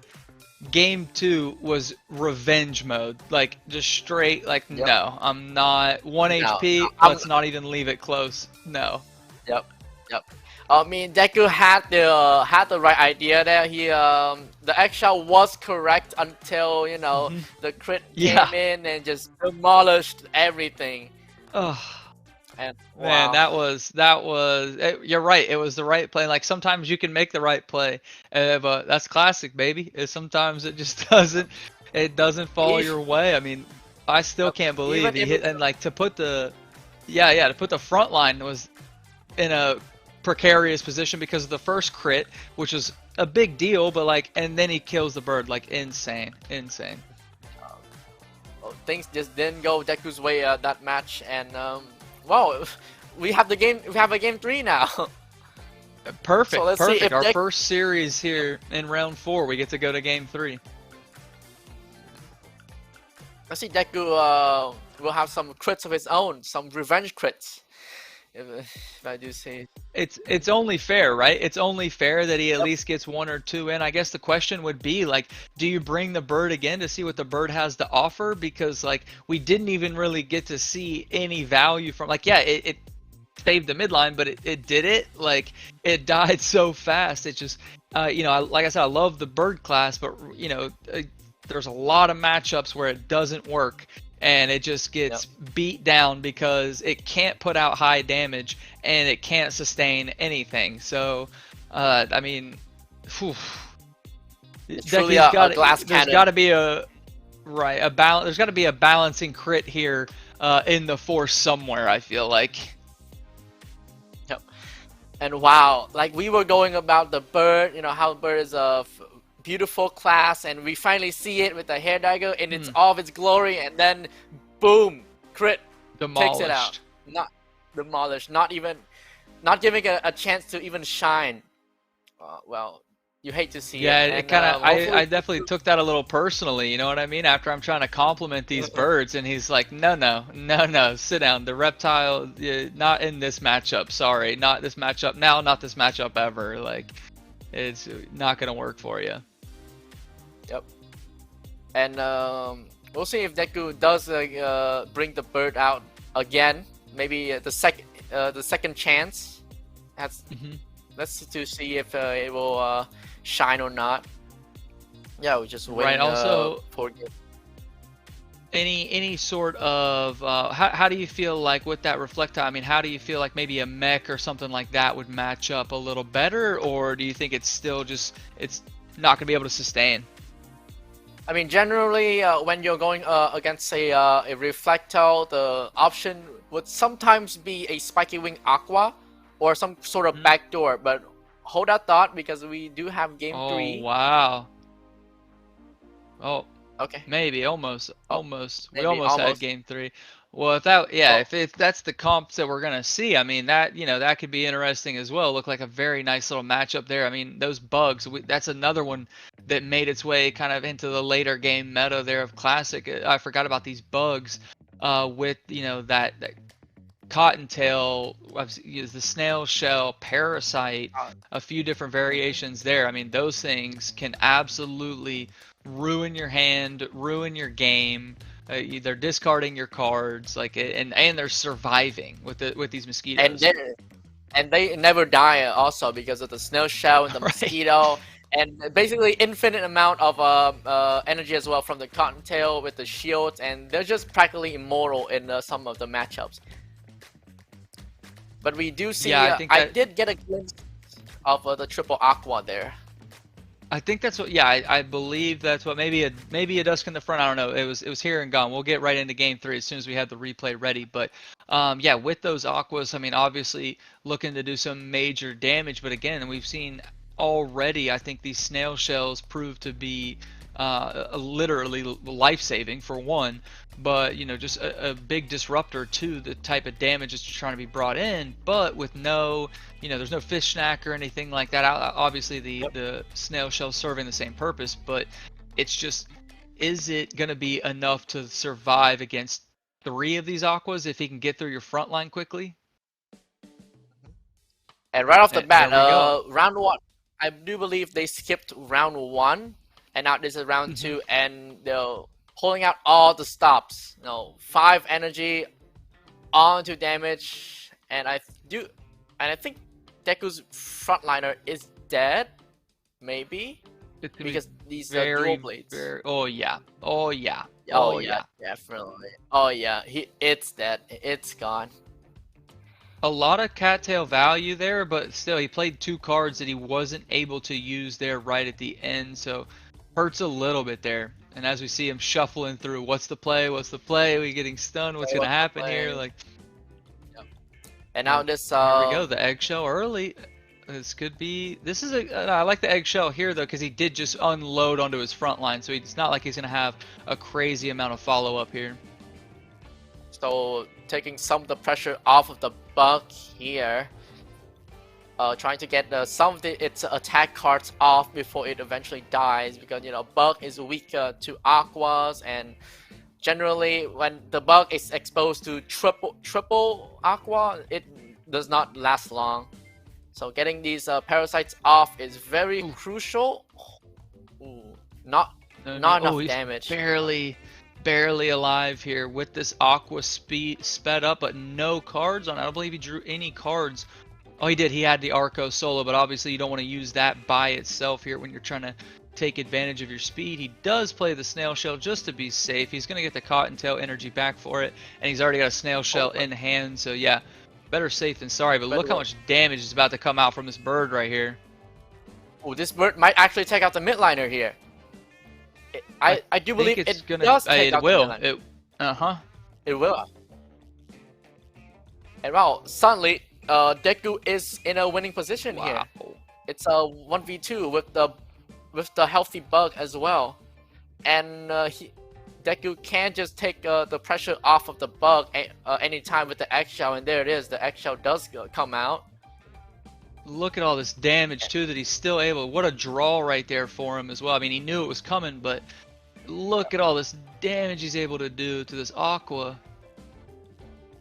Boom! And, oh, Izan wasting some energy on the bird here because he was trying to hit the bug, but the eggshell came in and just took off the attacks off the bug, and now we see a full HP bug with cards and energy, which is a very weak energy. Oh yeah. Aqua.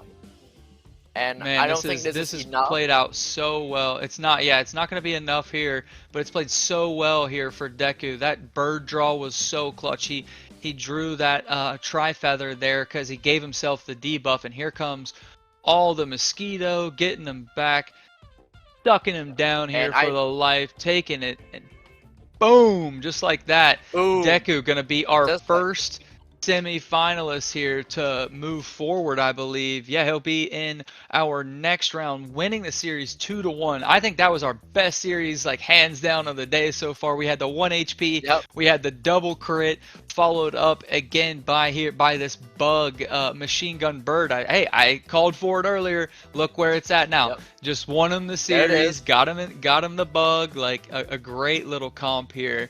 Again, as Deku, GG's and GG's to Izan as well.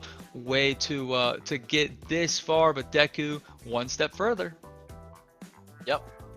Very well played by Deku there with all the clutch eggshells, just taking the pressure off the bug, making sure it's healthy, and yeah, just extremely well played.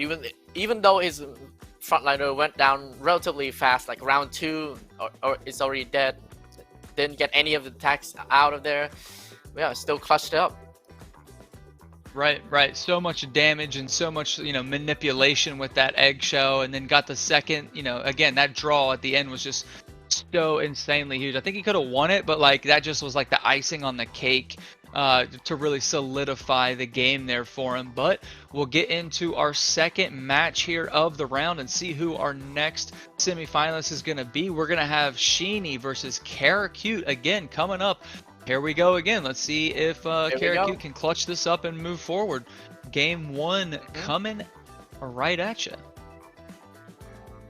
Wow, we see Sheeny? Yeah, Sheeny with the backdoor bird with the hair dagger and the toothless.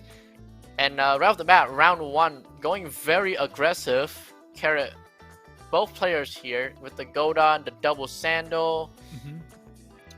No energy being destroyed yet. Karakute offering to play all 3 energies so no Goda value there, but wait, Karakute also wasting the double Goda there. Some hair value coming out here, drawing 2 cards. Ooh. Even taking out the Karakute's frontliner here, and even double Cottontail for the extra energy here. So right off the bat, Shani is in a very good position with 4 energy next turn, a lot of cards, and Karakute with only 2 Axies remaining. Yeah, now Karakute does have the... This one could be looking a little rough here for Kara as well. I mean, this bug, again, with this bug bird in the back, I mean, going into this, especially with that hair damage, I mean, hair damage against this plant could be beneficial. The front line still finding a way to live, but I think it's probably going to die here on this follow-up, or unless she's actually going to go attack the bird. Oh, the turnip being used here to target the bird, getting those double Kotaros off, leaving the bird very low. So the bird now is in danger. Because when it uses eggshell, it probably will get finished off with just a single attack here. But trying to Actually pigeon posting it here and getting it back onto this Aqua. This is a nice play here. I felt like Kara really kind of went for it on that bird and wasn't able to find the kill, and it may come back to haunt her here at the end. Okay, does get the kill there. Plenty of damage. Oh, there you Was go. that- But the bug will finish off the Aqua here though. Okay, so And just- the plant is in a bad position here because the bird is the only source of Kotaro value here, and because the plant doesn't have any sort of healing block, and the oh no, that's rough. such a play here. Yep, all this damage just missing, and that is and a The crit crit. just wasted. And The the crit. RNG just drained out on the wrong Axie. That is such a huge eggshell turn right there. And And a yeah, double Shawnee with the bug. parasite. Oh. Oh, yeah. If you're in this position, this is where the immortal bug comes into play with its shield, the mosquito. You know, basically guaranteeing, if you play it well, guaranteeing a 1v1 here. But wait, actually, this bug is faster than the plant. Interesting.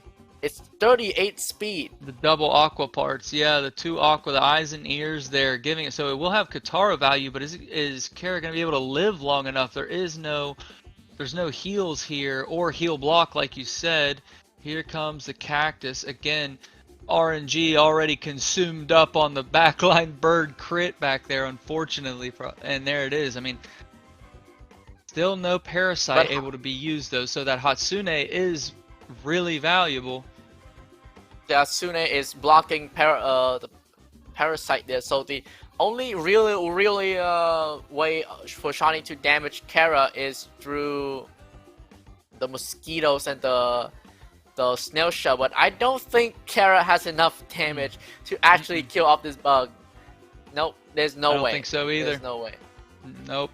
Not with the Blood Moon here. Again, she's got to keep playing the Hatsune as well to prevent the parasite. But now, out of energy, can't get the double cactus. Like, she can't get 4 cards off. She has to play 3 cards. So, unfortunately, it's just not going to be enough here, I don't think, for her to sustain. Yeah, look, I mean, still completely healthy. Stunned, not enough damage. Yeah, definitely an uphill battle here that's going to come to an end rather quickly here for Kara, it looks like. And with Blood Moon, I think that wraps it up. Yep. And there we go. Game 1 goes to Shawnee. Very well played with the bird there, with the eggshells. Very really showcases the potential of eggshell when used correctly. Just shuts down any attack, and even allowing the back door, like the eggshell being transferred to the aqua in order for the bug to finish off the aqua there. Very well played by Shawnee. Yeah, I agree. And lucky draw yet again. I mean, the eggshell I think it was the last card drawn on that hand, so like he didn't have it, and then all of a sudden just like slides it in there real quick. What was it? Double Kataro, double cactus missing, a crit going into the back line. Like, that was so much damage opportunity there for Kara, and once that missed, I mean, the life was just out of the game. It felt like, I think we all kind of felt it a little bit with that eggshell. But again, Kara Q going down 0-1 here in this series, so we'll see if she can bounce back here in game 2 and live to die another day here in the E4E Axie Classic Open. Let's see if she is able to have the reverse sweep here. Well, Shawnee still with the same team, and Kara Q opting to switch to a mech backliner instead. And basically the same plant, I do believe. Yeah, the So, same plant right in off the the midline. bat- She's just going to go right through the front door, but a lot of cattail value coming out early. She's able to survive, but the plant will come and clean up here at the end, but still getting value out of the frontline cards that were played. And look at that, predicting even the balloon maybe with the cattail up front. So a good play there by Shawnee. Oh, the crit as well. Oh, the lunge crit. Well, the Kotaro is I there mean, to just finish to off and gain the 1. right, just to get your opponent like that much closer. You know what I mean? Like to get that much closer to killing it on a card like this. But look at this, going backdoor early. This is gonna be a lot of and the balloon. Not good here. So just trying to survive, not going to be nearly enough as Karakute is going to go, or it's going to lose her backline here as well. But huge sandal value coming out right here. Oh no, no, because the eggshell again, the eggshell play. Oh, I missed the eggshell. Oh my goodness. Cactus should be there to clean up though, but again, this matchup is so difficult. Oh. Ooh, last stand. And it's last stand. Leaving we'll draw 2 cards and wait, the last stand actually helping what a play Shani. here to take the kill. Huge. And now we are left with in a 1v1 situation, and this is where the bug shines really, because full hand, you know, this bug will never die. I guarantee it, this bug will never die. Right. And I love that, like, Kara, even she's trying to play it correctly. Like, she played the Hatsune and saved. She's got 6 energy. Now she can kind of get on a roll here a little bit, but she's still, like, the follow-up damage just isn't quite there. She can't double Cactus because she needs to draw a Cactus the next turn. Like, it's such an uphill battle right here that it actually does feel pretty impossible. Yeah, if only this plant has some sort of heal block like Scarab, then this matchup might be possible for Kara. But with Snail Shell and no heal block, I mean, this bug isn't dying anytime soon. You know, Shani only needs to play 3 cards around in order to have that full hand. And yeah, I mean, Shani will just play 3 cards and will always get those 2 mosquitoes back, right? Look at that. And with look at that. Yeah, always. Oh, it's just, no matter what you do, you have to crit every shot, and there's no shot, you know? No shot of that happening. And yeah, very unfortunate for Kara here, but I think she will most likely lose this round.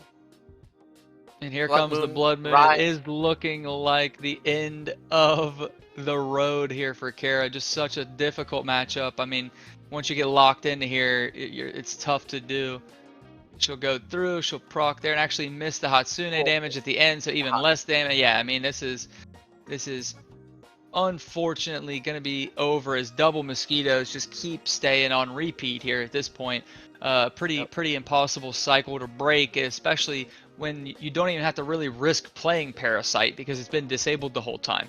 So you're constantly have it, and there's going to be the end of the Blood Moon there. GG's to both, as Shani is actually going to move forward. Kara unable to overcome that immortal bug, such a tough opponent, and then once her mech went down to that back line, I mean, it just the victims to the eggshells left and right, really. Yeah. Oh, Kara had the correct idea. They're using the mech cards very early on in order to not waste any of the mech cards. Very unfortunate because the opponent Shani had Cattail, so he was able to take advantage of that, drawing 3-4 cards there, and you know, getting all of the bird cards up and running. Oh yeah, very well played by Shani, taking series 2-0. Yeah, and just like that, we're about to move into our semifinals. So I mean, it's been a pretty smooth day of games so far. But again, you know, huge shout out to everybody in chat chilling with us and just reminiscing a little bit over some V2. Appreciate y'all stopping by and doing this. Definitely stay tuned to Community Gaming. Check out their website. Make sure you're up to date on tournaments that are coming up. Stay tuned to Twitter. Follow E4E on Twitter. Follow Community Gaming. They do a good job as well. So just make sure you're in the know and you're staying in the loop, because you don't want to miss these things, especially when there's not a whole lot of people. You know, 60 people, in my opinion, is pretty light for a classic tournament. You know what I mean? So take home even a little small prize, like to be able to play classic again, and with the chance to win some money in like a smaller playing field. You check the marketplace. These Axies are like cheap now. You know what I mean? Like you get your meta Axies aren't $400 or maybe $20 to $30 nowadays. So, you know, you can check those out as the game has kind of evolved and moved in a different direction. But, you know, still plenty, if opportunities like this are going to pop up, still plenty of value in picking yourself up a team, you know, like you can get that back in a couple tournaments. Like, yeah, as you said, as more classic tournaments pop up, I'm pretty sure more people will invest those $20-$30 in those meta Axies, and then trying to grab some prize from these classic rewards, and we'll see the numbers go up. And these 60 players here, the count will go up once these tournaments start popping up. Yeah. A lot of definitely a little more promotion, and like you said, this is I mean, we're hours removed from the Mystic era ending, you know, in Origins. So definitely some people who have probably been grinding super hard in the past at least 48 hours, you know, probably need a little Axie break. We definitely don't blame them for that, as long as they come back and hang out with us here at Classic every now and then, you know.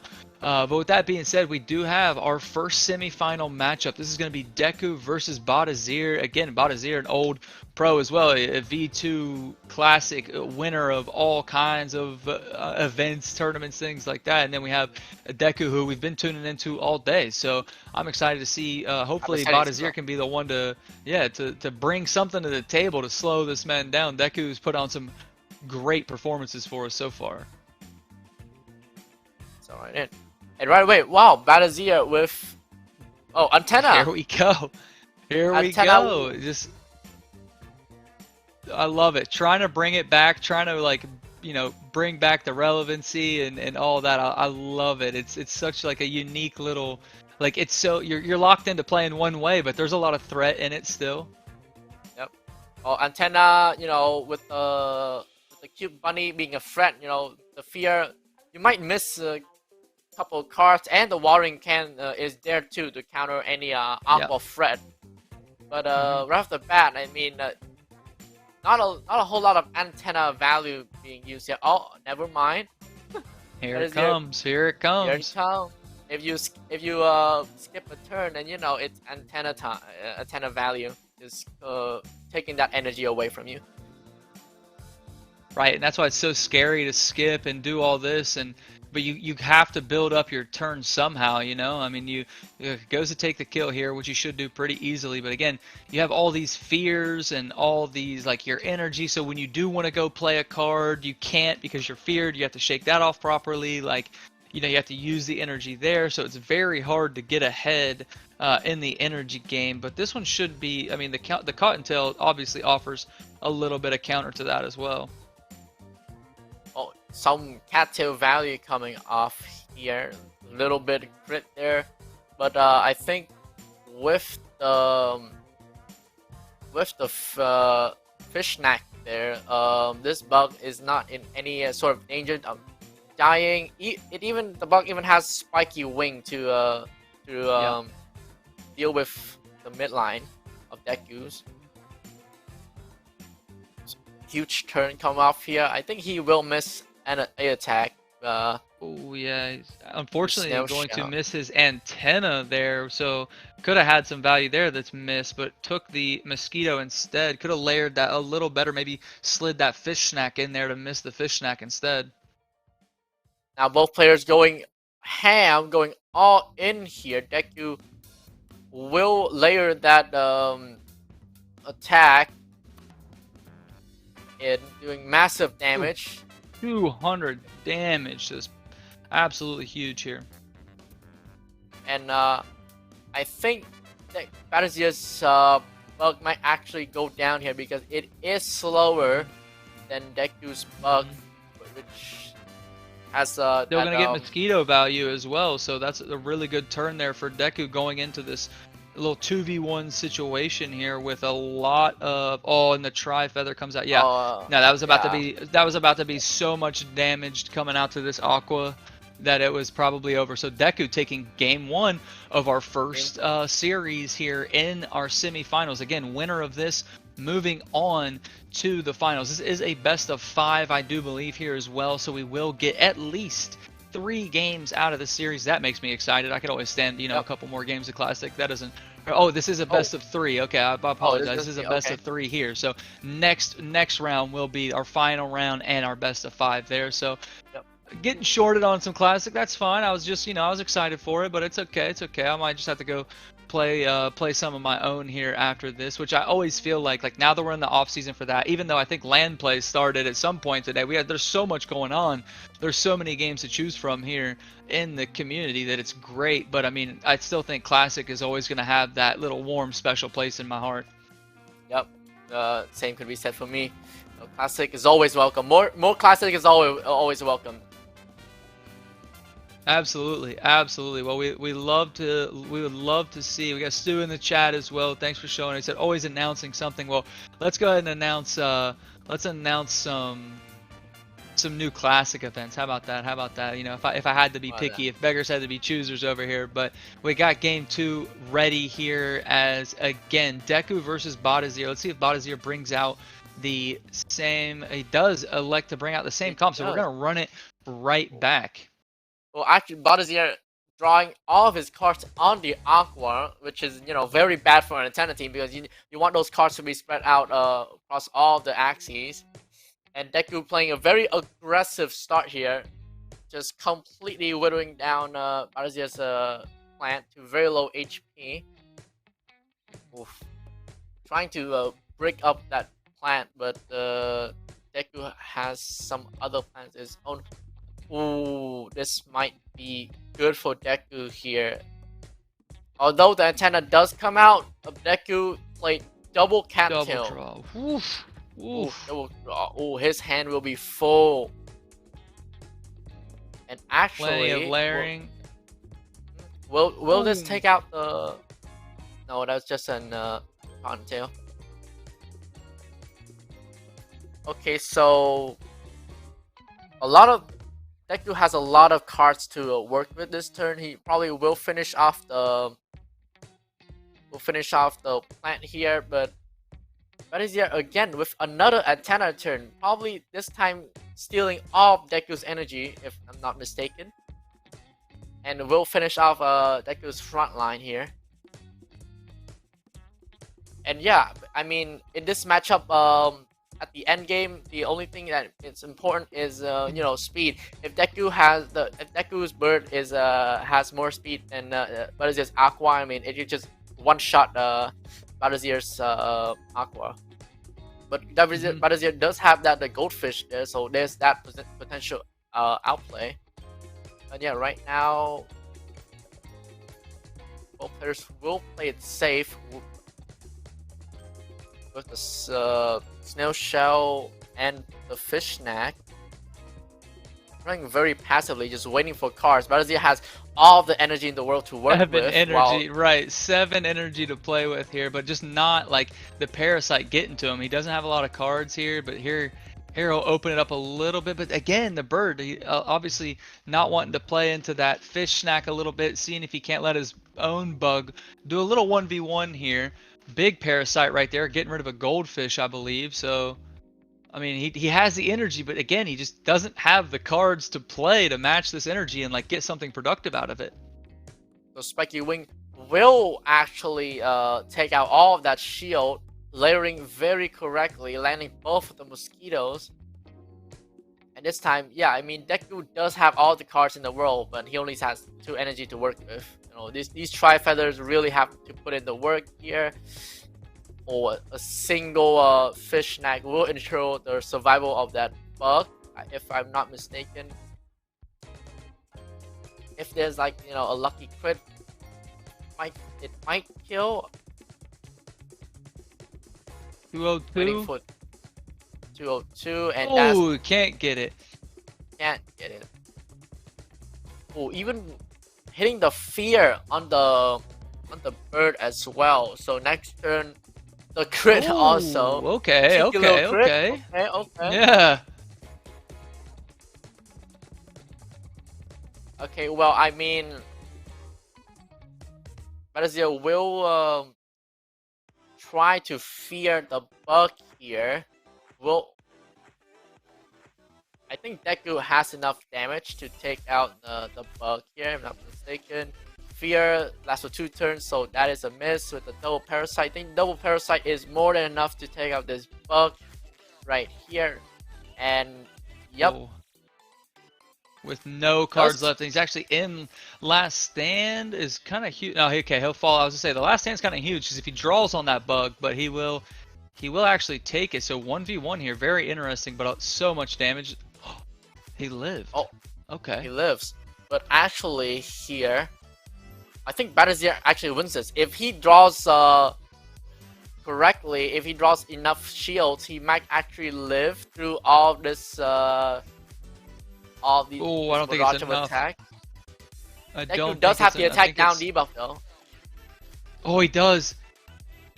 And he's gonna get the speed bonus here. He's got to find something. 168. Oh, this is. Oh, Oh! that's too Two much stands. damage. Does he have the damage? He doesn't have the damage, I don't think. Or he's gonna go into no, it's not enough damage. Oh, Peacemaker. and The Deku's double gonna Peacemaker. take it. Wow, Deku is going to take it there. That was actually huge. You're right. The double Peacemaker there to sustain that damage. Wow. What a game there. Again, Deku. I feel like Deku, every time we watch him play, it's just good series after good series. Yep. Wonderful games coming from this man here. He's on fire, by the way. I was just say, he hasn't lost a lot. Like he lost one game to Izon, which was the double reflectile crits on his bird that went there, and then he lost one, and it looks like one of the really early rounds, but that's about it. Like other than that, Deku has been on an absolute tear right now in our classic tournament here. But with that being said, I believe we're gonna move into our next one here. We're gonna have Shawnee versus Just Mio coming up. So we did see Shawnee just take down Karakute with that bug bird combo. So I mean the same thing here. Like we didn't see it a lot in the beginning, but the closer we get to the end, it's proven to be kind of the dominant comp right now. Yep. Well, let's see what Shawnee brings to the table here, especially after taking down Karakute. I think we're expecting a good performance out of him, right? I mean, at this point, yeah, you come this far, like anybody who's in this deep is like, you know, you've put on some good performances. You have to be, you didn't get lucky, you didn't get that many crits to get yourself all the way here. So I definitely expect some good stuff coming out of Shawnee as well. So yeah, we're just waiting on the games here. Yeah, here we go. Game one, right into it again. Oh, something we haven't seen yet is this Spiky Wing Pliers combo that can absolutely wreck house as well. Oh my god!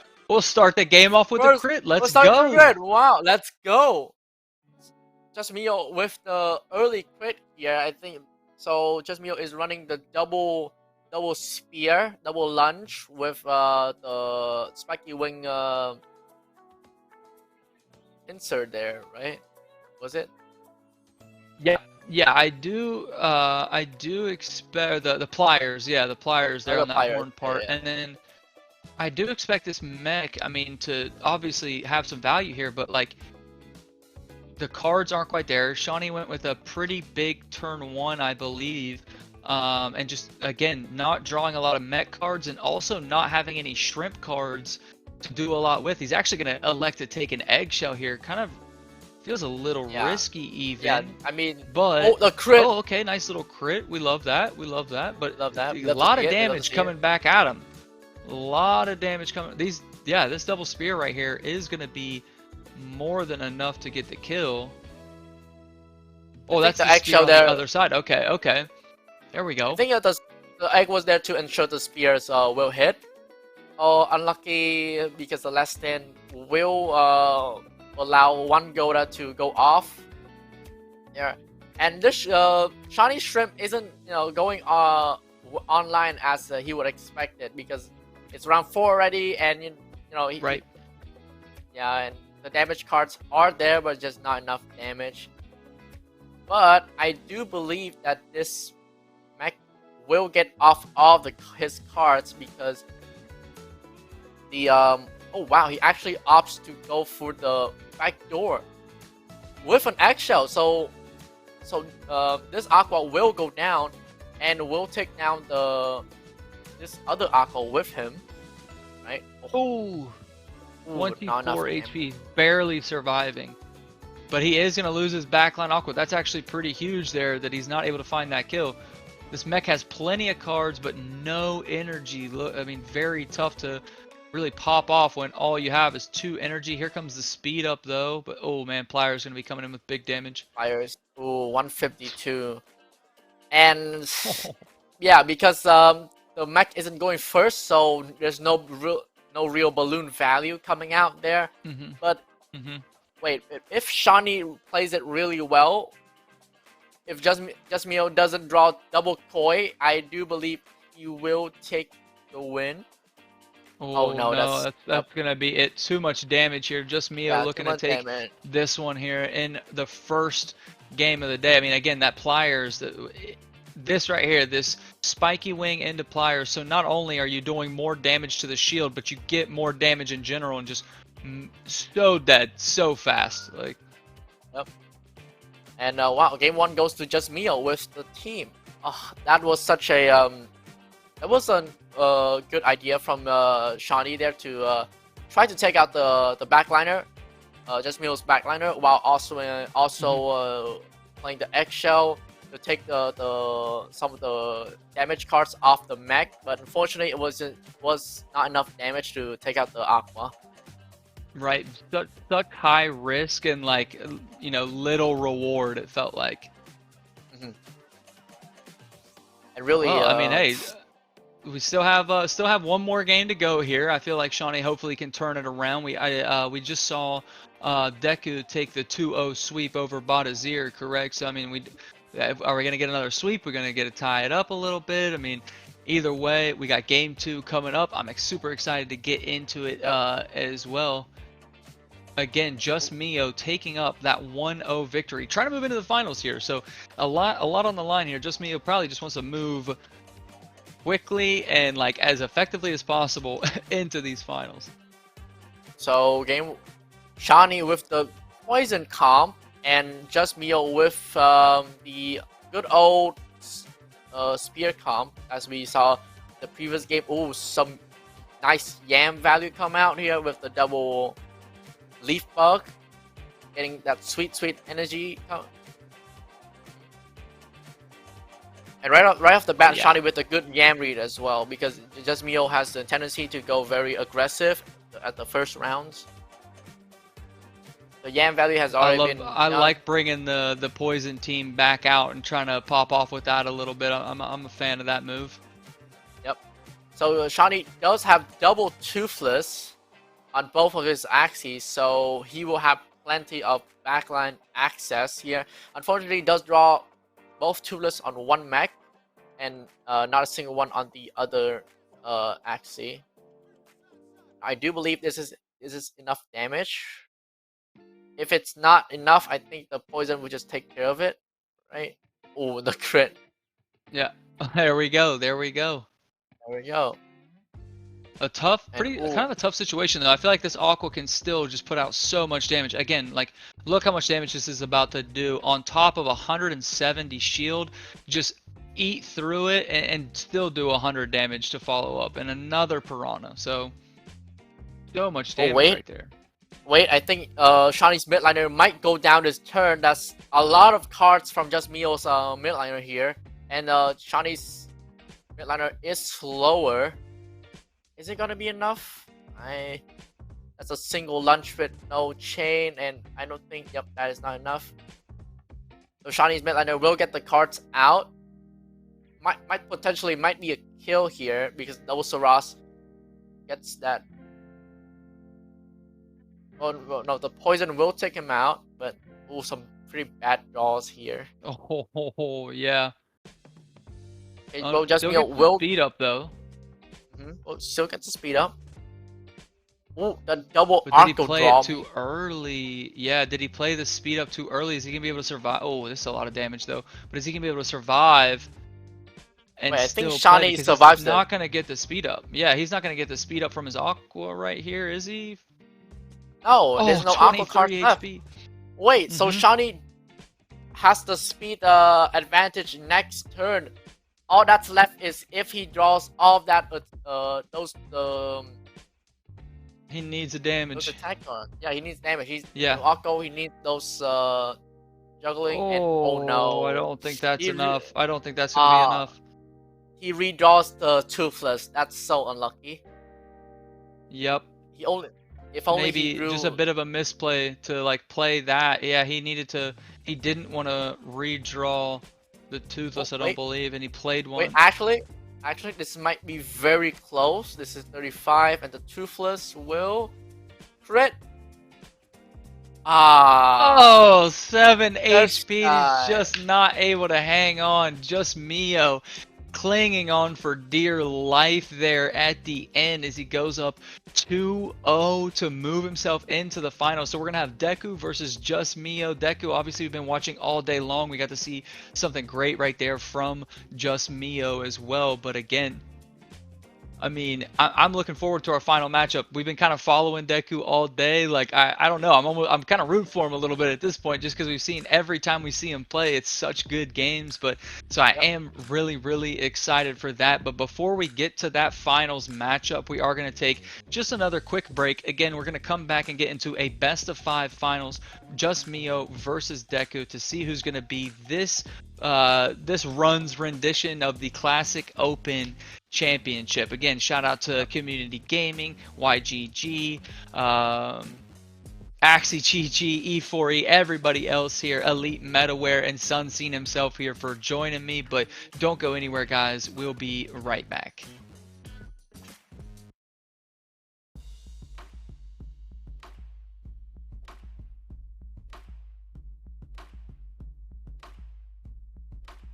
I wonder, will my Axies ever get me an island?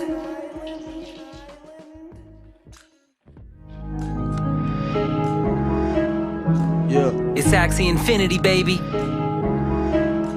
yeah. You ain't ready. Let's go. Yeah. Axie gang, Axie gang, Axie gang, Axie gang, Axie gang, Axie gang, Axie gang, Axie gang. Just spent 50 racks on a big dip. My girl love reading mystics. Come and join us on the Axie ship. You would be crazy to miss it. Axie Infinity, come battle me. Hit me with an eggshell, that rattled me. Stuck on my last stand, started like a cattle bee. 5 XP, that stressed me. Slowing down the progress of my triple nut, pure breed. Moving to an offset, can't top it. Got my farm rolling, gravity can't stop it. Time to make a profit, champagne bottle pop it. Axie gang, Axie gang, Axie gang, Axie gang, Axie gang, Axie gang, Axie gang, Axie gang. Just spent 50 racks on a big dip. My girl love reading mystics. Come and join us on the Axie ship. You would be crazy to miss it. Axie gang, Axie gang, Axie gang, Axie gang, Axie gang, Axie gang, Axie gang, Axie gang. Just spent 50 racks on a big dip. My girl love reading mystics. Come and join us on the Axie ship. You would be crazy to miss it. Internet monsters graduate with honors as muggle money squanders. Just sit and ponder. LT's under, driving in his Honda. Now he's got Geenie sitting in his lawn chair. D-Live sponsor, content monster. E-girls just start going bonkers. E-transactions take a little longer. While we wait, we just get stronger. Axie gang, Axie gang, Axie gang, Axie gang, Axie gang, Axie gang, Axie gang, Axie gang. Just spent 50 racks on a big dip. My girl love reading mystics. Come and join us on the Axie ship. You would be crazy to miss it. Axie gang, Axie gang, Axie gang, Axie gang, Axie gang, Axie gang, Axie gang, Axie gang. Just spent 50 racks on a big dip. My girl love reading mystics. Come and join us on the Axie ship. You would be crazy to miss it. Ooh. Ooh. People are always asking, where's your passive income come from? Through questing and winning. I quest while I bowl. While I'm making pancakes. While chilling at the pool. While I'm playing Axie Infinity. During dinner. Under the water. Playing the piano. While I'm using the restroom. Get out of here, man! I can earn from anywhere. Join Community Gaming's questing system and quest for cash.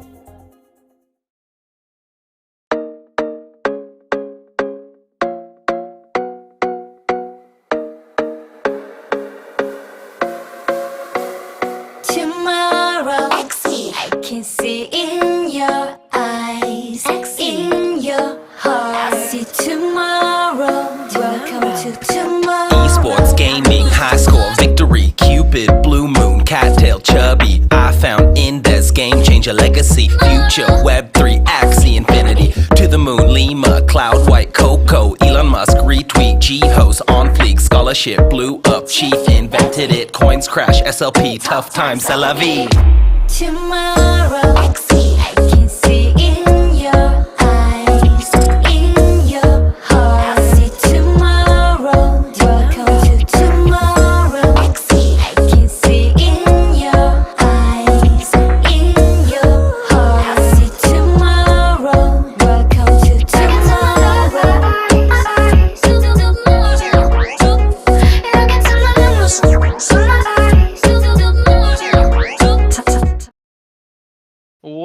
Welcome back everybody to the E4E Axie Classic Open. I am your host Schweetfeet, joined here by my boy Sunseen. We've been kicking it all day today. It's been a great time watching some Classic again. All right, I love it. I love being back here. I love seeing some Classic in action. It makes me crave the new art update style kind of for Classic, and just like, let's just run it back, you know, like let's just get back into it. But we've come a long way today. We had Deku battling it out all day long to get, you know, finally up here to the finals, where Just Mio just beat Shawnee after a great series from them as well.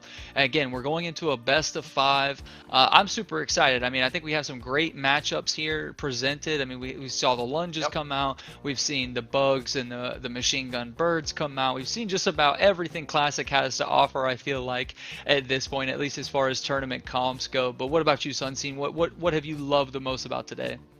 Oh, it's been a blast seeing these comps, and especially seeing those poison teams and the crits. You know, it's been a wonderful time just casting V2 again. Yeah, right. It just feels good to be back here. It's like it is nostalgia at its finest, like you said earlier. But hey, with all that being said, we do have a best of 5 series in front of us, so we might as well get into game 1 again.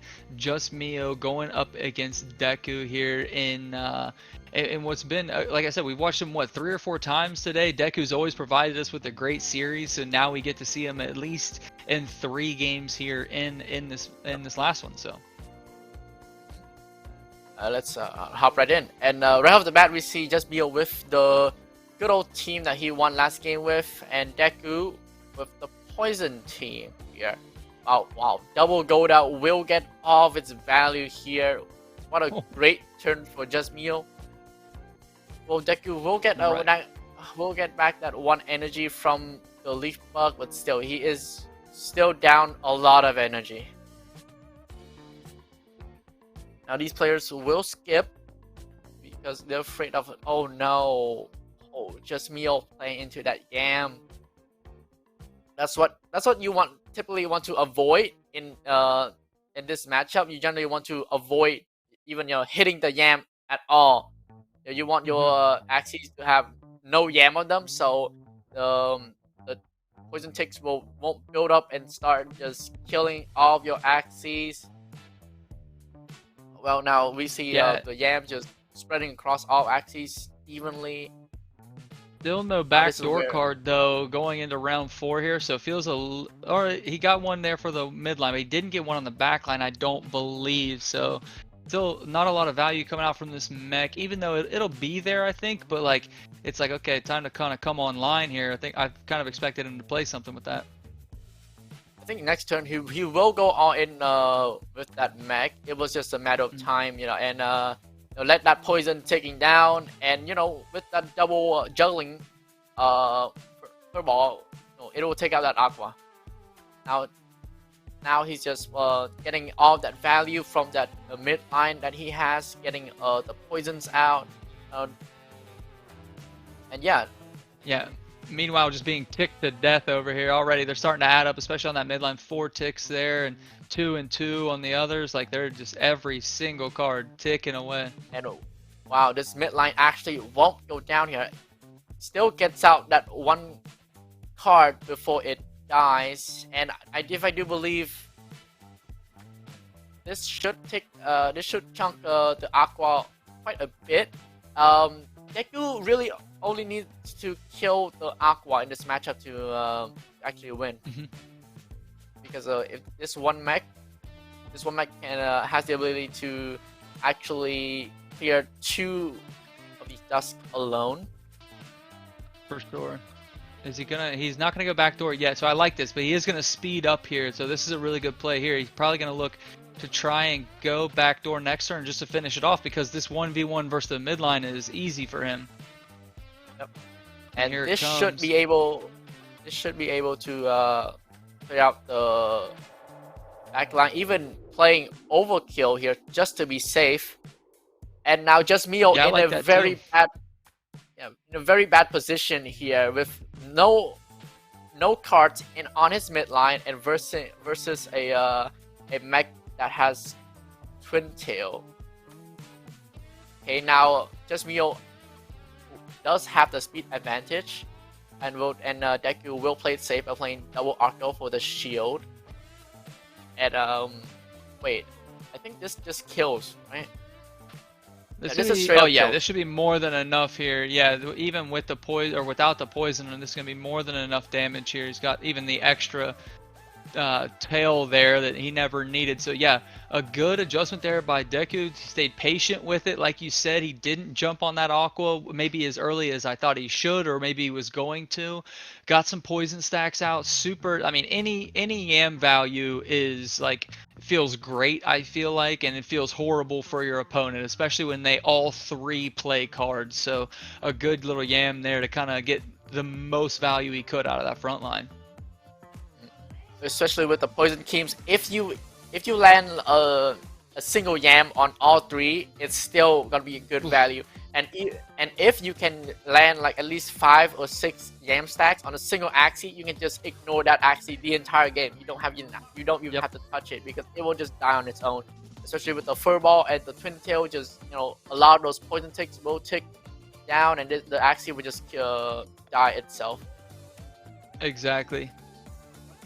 Well, all right. Game 1, nothing short of good already. So I'm kind of curious though, like, if what other value can be there. You almost thinking of switching every time we see this poison team come out. I feel like the team answers with like a shrimp or some form of like a backdoor bird or something to go get that mech out of the equation. So kind of what I expect to see here. And surely, like, you made it to the finals, you got to have more than one team comp, right? Like, you got to have maybe 2 or 3 up your sleeve to get this far. But let's check it out. Let's get into game 2 and see if Deku can continue this like reign that he's on. Here we go again, the backdoor bird with the bug, kind of something that we've seen before, but the bug could still have some matchup issues, with some poison ticks, things like that.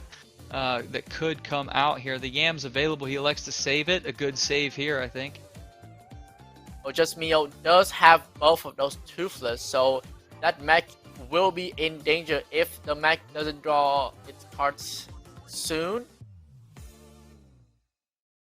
Oh, the Parasite actually discarded the Yam. Wow. Wow, That's actually massive. That is massive, though. Of all the cards available, too. Oh, yep. And the mech may go down. The mech is going to go down right here, actually. It's going to go down right here. Not even close.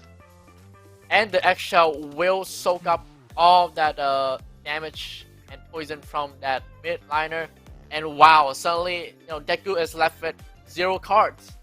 Just Mio just had the perfect draw there. He had all the backliners. Absolutely, he's perfect. He's gonna get chomped here, but like the pigeon post, he's got 2 stacks, but he can literally just drop that off on the frontline plant because he's got the pigeon post as well. So like the bird, even though he eggshell did all that, like he's gonna be perfectly healthy going into the next turn. It feels like the leaf bug actually clears out the stun for the. Oh no.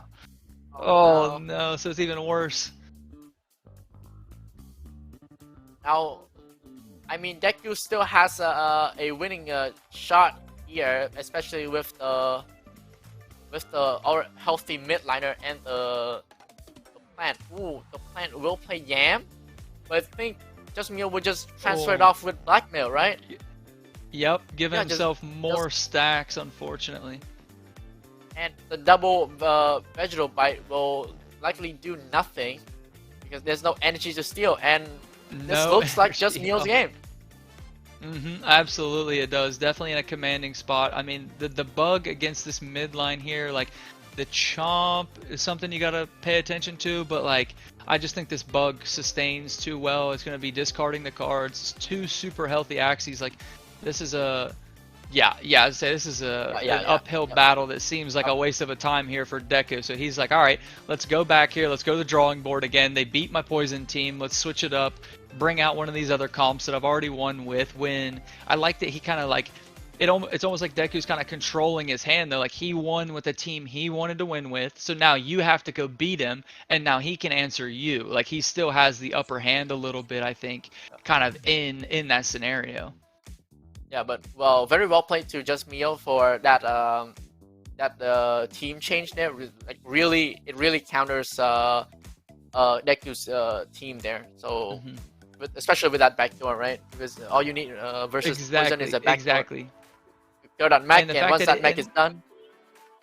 And that wasn't even like the highest damage bird cards, you know what I mean? Like it was a couple eggshells for 110 and the pigeon post for obviously 120, which is good damage, but against that mech, it's just that's it, you know what I mean? That's over. So we can get right into our next game here. We got game 3, good series already on our hands, 1-1. It's tied up. We'll see who's able to lock down this game 3 and move into a position to actually win this thing.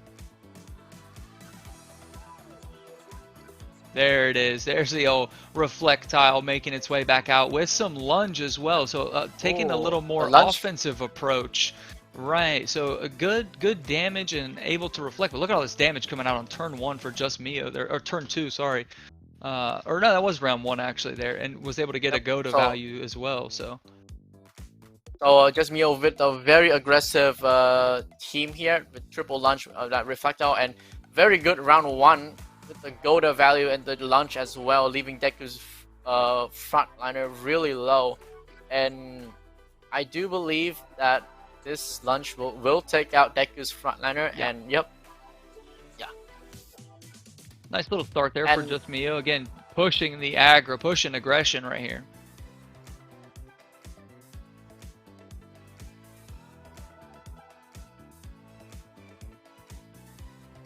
Okay, right now both players are just saving cards, just right. Just playing it safe. Here we go. And it's so hard to see which lunges is coming from who. I don't know what the chain damage is gonna look like. Like they got him flying on both sides here. He will get that kill shake off the last stand, so that's nice. But a lot of damage coming right back at his face. And this comp at the end game, it all boils down to the reflectile versus the aqua, right? And I do believe because the aqua doesn't have any sort of range damage, I think bringing the launch reflectile was a better option, because there's no need to reflect the range damage, because there are no range damage to begin with. Right, and so just like Scaly Lunge already gets you 50 shield as well. Like it's a really nice card with 160 stats. Like it's enough shield when you're, like you said, you're not reflecting range. So let's go ahead and beat them. Like let's go here. And just Mio opting to not brick the mid liner, accepting it's gonna die here. Now, if I do believe he opts to brick the oh no, he actually wastes the card on just Mio's mid liner. Oh wow. Yeah, I feel like he was trying to survive, but at the same time, like he's dead for right. Like he maybe thought just Mio was only going to play 2 cards right there. I don't know. Definitely an overplay of your energy. I feel like when you're going into this reflectile, you want to try and save as much of that as you can. And I think just Mio's double lunch, double tiny dino will seal the deal here. If I do believe, yep, it is more than enough. Tiny dino is like what, 160 per? So yep, that aqua is 168 definitely a piece. Oh yeah, toasted. Yeah, it is toasted. 145 to follow up. Yeah. And just Mio takes game just 3. Mio. Absolutely, just Mio going up 2-1. game 3 in a position to win this thing. Like we said, we've been watching Deku all day, so it's like it's a little weird. We only got to see a quick glimpse of just Mio, but kind of walking that comp flawlessly right there. Like you said, bringing out the lunge, taking the aggro right from turn 1, played 3 or 4 cards and just kept his foot on the gas the whole time.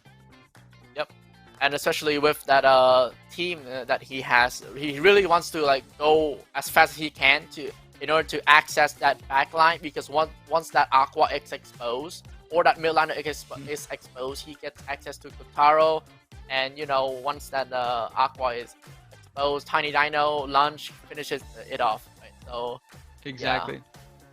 Exactly. Well, we have a game 4 ahead of us. Let's see if we can get lucky and get ourselves into a game 5 here in our finals. They run it right back. I don't hate the comp. I think Deku is just gonna try to move a little quicker here.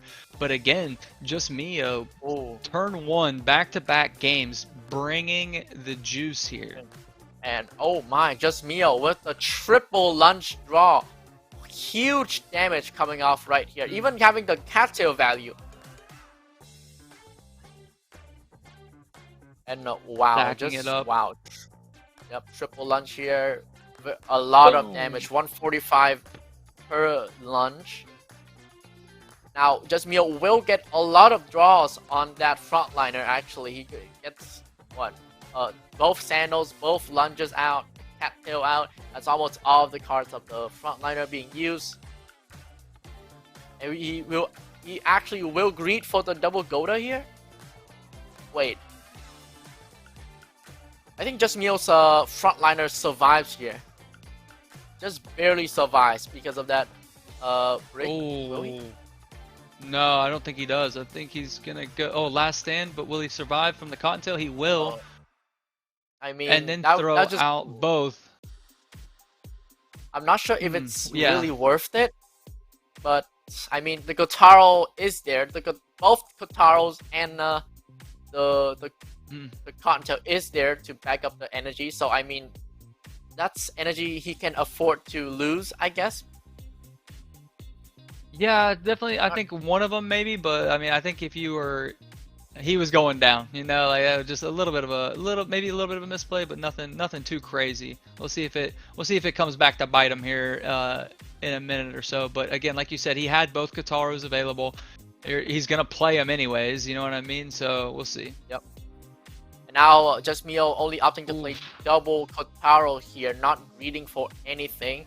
He will just prepare the cards and the energy he requires to, you know, make this 1v2 possible with the Reflectile. And from what we've seen last game, it's definitely doable. And yeah.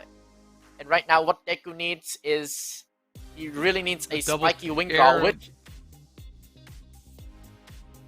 he's actually saving it. Wow. Yeah, because but he has no reflected for the Scarab though, so the Scarab's gonna hurt for sure. Yep. The one thing with Reflectiles is you really got to like chunk them down. You know, you really need to get that poke damage in, because the spiky wing really negates all the shields, right? Even if you have like 200 shield or something, the spiky wing just chews through that.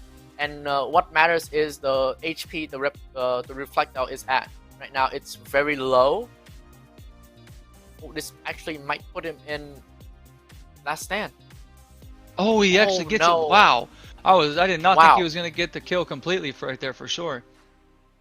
And here we go. Double shielded up, double lunge. I mean, the shield. Will the shield save him? I think not. Because looks like we might get ourselves into a game 5 right here. Here we go, a little game 5 coming up. Yup.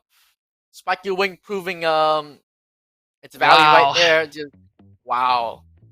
I love that from Deku though, to just kind of stick to his guns, run it right back, even though his back's a little bit against the wall. He's going to elimination game. Maybe the the Godas came back a little bit to play. He didn't have the energy, didn't quite have the cards there. A little bit of a misplay, but I think he said, you know what, guys, let me give you this opportunity to get some more content. Here's a free another game 5 of Classic. Like you guys said, you wanted more games. Let me give you another game here. That way. way we can get into a game 5 and give the people what they want to see. More classic is always welcome, you know. Oh, absolutely, absolutely. Well, let's not wait any longer. Then let's get right into Game 5 if we have it ready and see. You know, I would imagine, yeah. They're okay.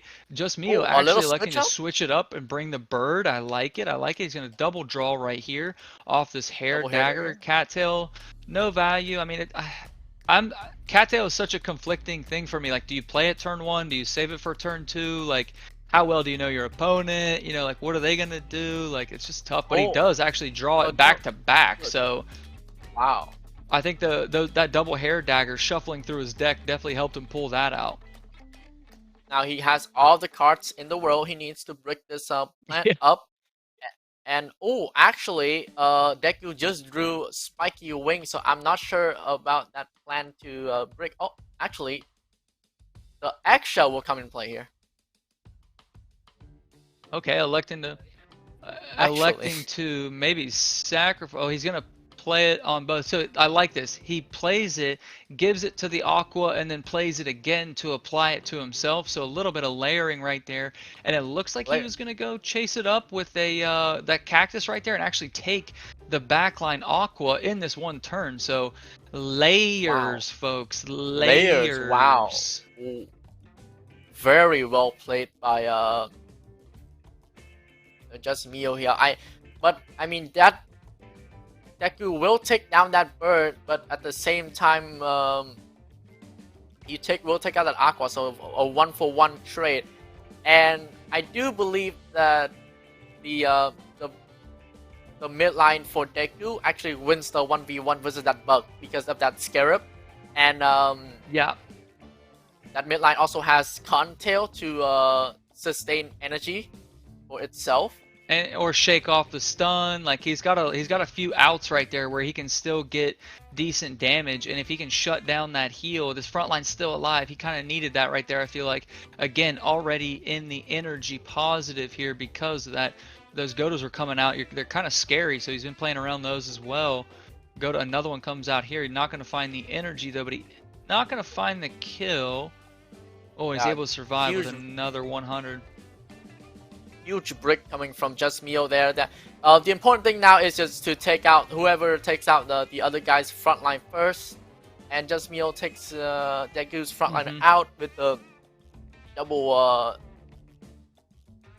What is it called? I like this. He's gonna brick again. I like this. Oh, another brick from just Mio, and the cattail as well. The herbivore really showing off its value there with the 75 shield, just bricking after bricking, non-stop. Right, and it's just annoying because he can't get through it now. Yep. And the parasites will come out to really mess with Deku's draw here. So Deku will not have a full hand next turn. He wants to get that Scarab so bad. He's got 2 chances at it. He misses on the first. Oh, and he misses on the second as well. Forcing him into a draw here. Not the best hand of all time, but still, like... I mean, right now, it's a matter of... Yeah, with the healing out the way right now, both players just need to... Deku really needs to layer that shield properly so that Contail could get rid of that stun, right? Now that parasite will be very annoying. But look at this, yeah, no cards, only 1 energy versus 5 and a full hand. I mean, that's still like he's still, I feel like, up and in a good position right here. But just Mio opting to play both mosquitoes actually.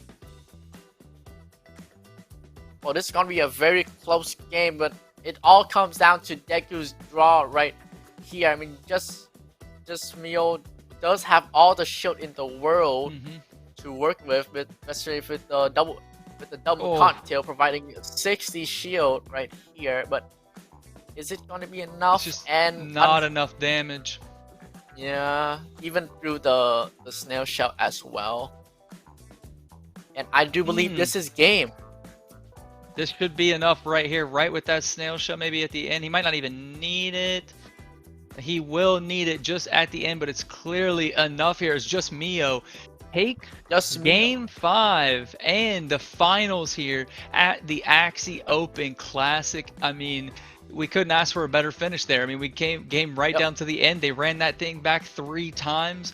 Just Mio switched it out, pulled out the bug that he'd been winning with, that we saw him win with earlier, and just like that, Just Mio taking home the second Axie Classic comeback tournament on the comeback trail here for Classic. I can't wait. I hope V2 gets all the love in the world for this.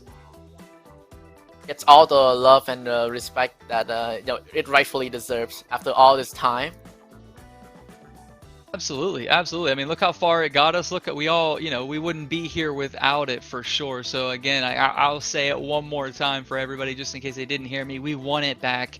Let us just update it, make it look pretty, do whatever you want to do to it, but just keep it V2. Maybe fix a little bugs and balances here and there. Put a little touch on it, but it's not going to take much, right? It's not going to take too much.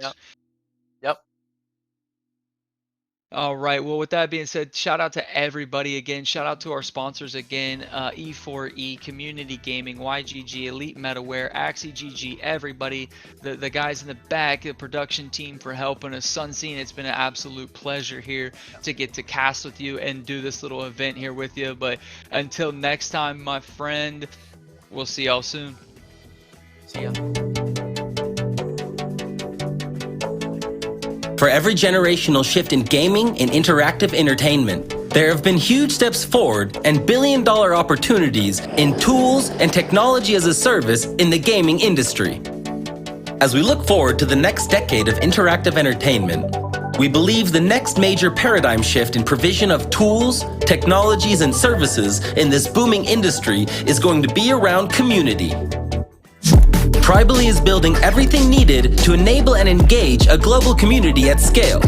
Web experiences, data and analytics, community-driven infrastructure, engagement patterns, best practices, onboarding, tokenomics, user acquisition, and esports.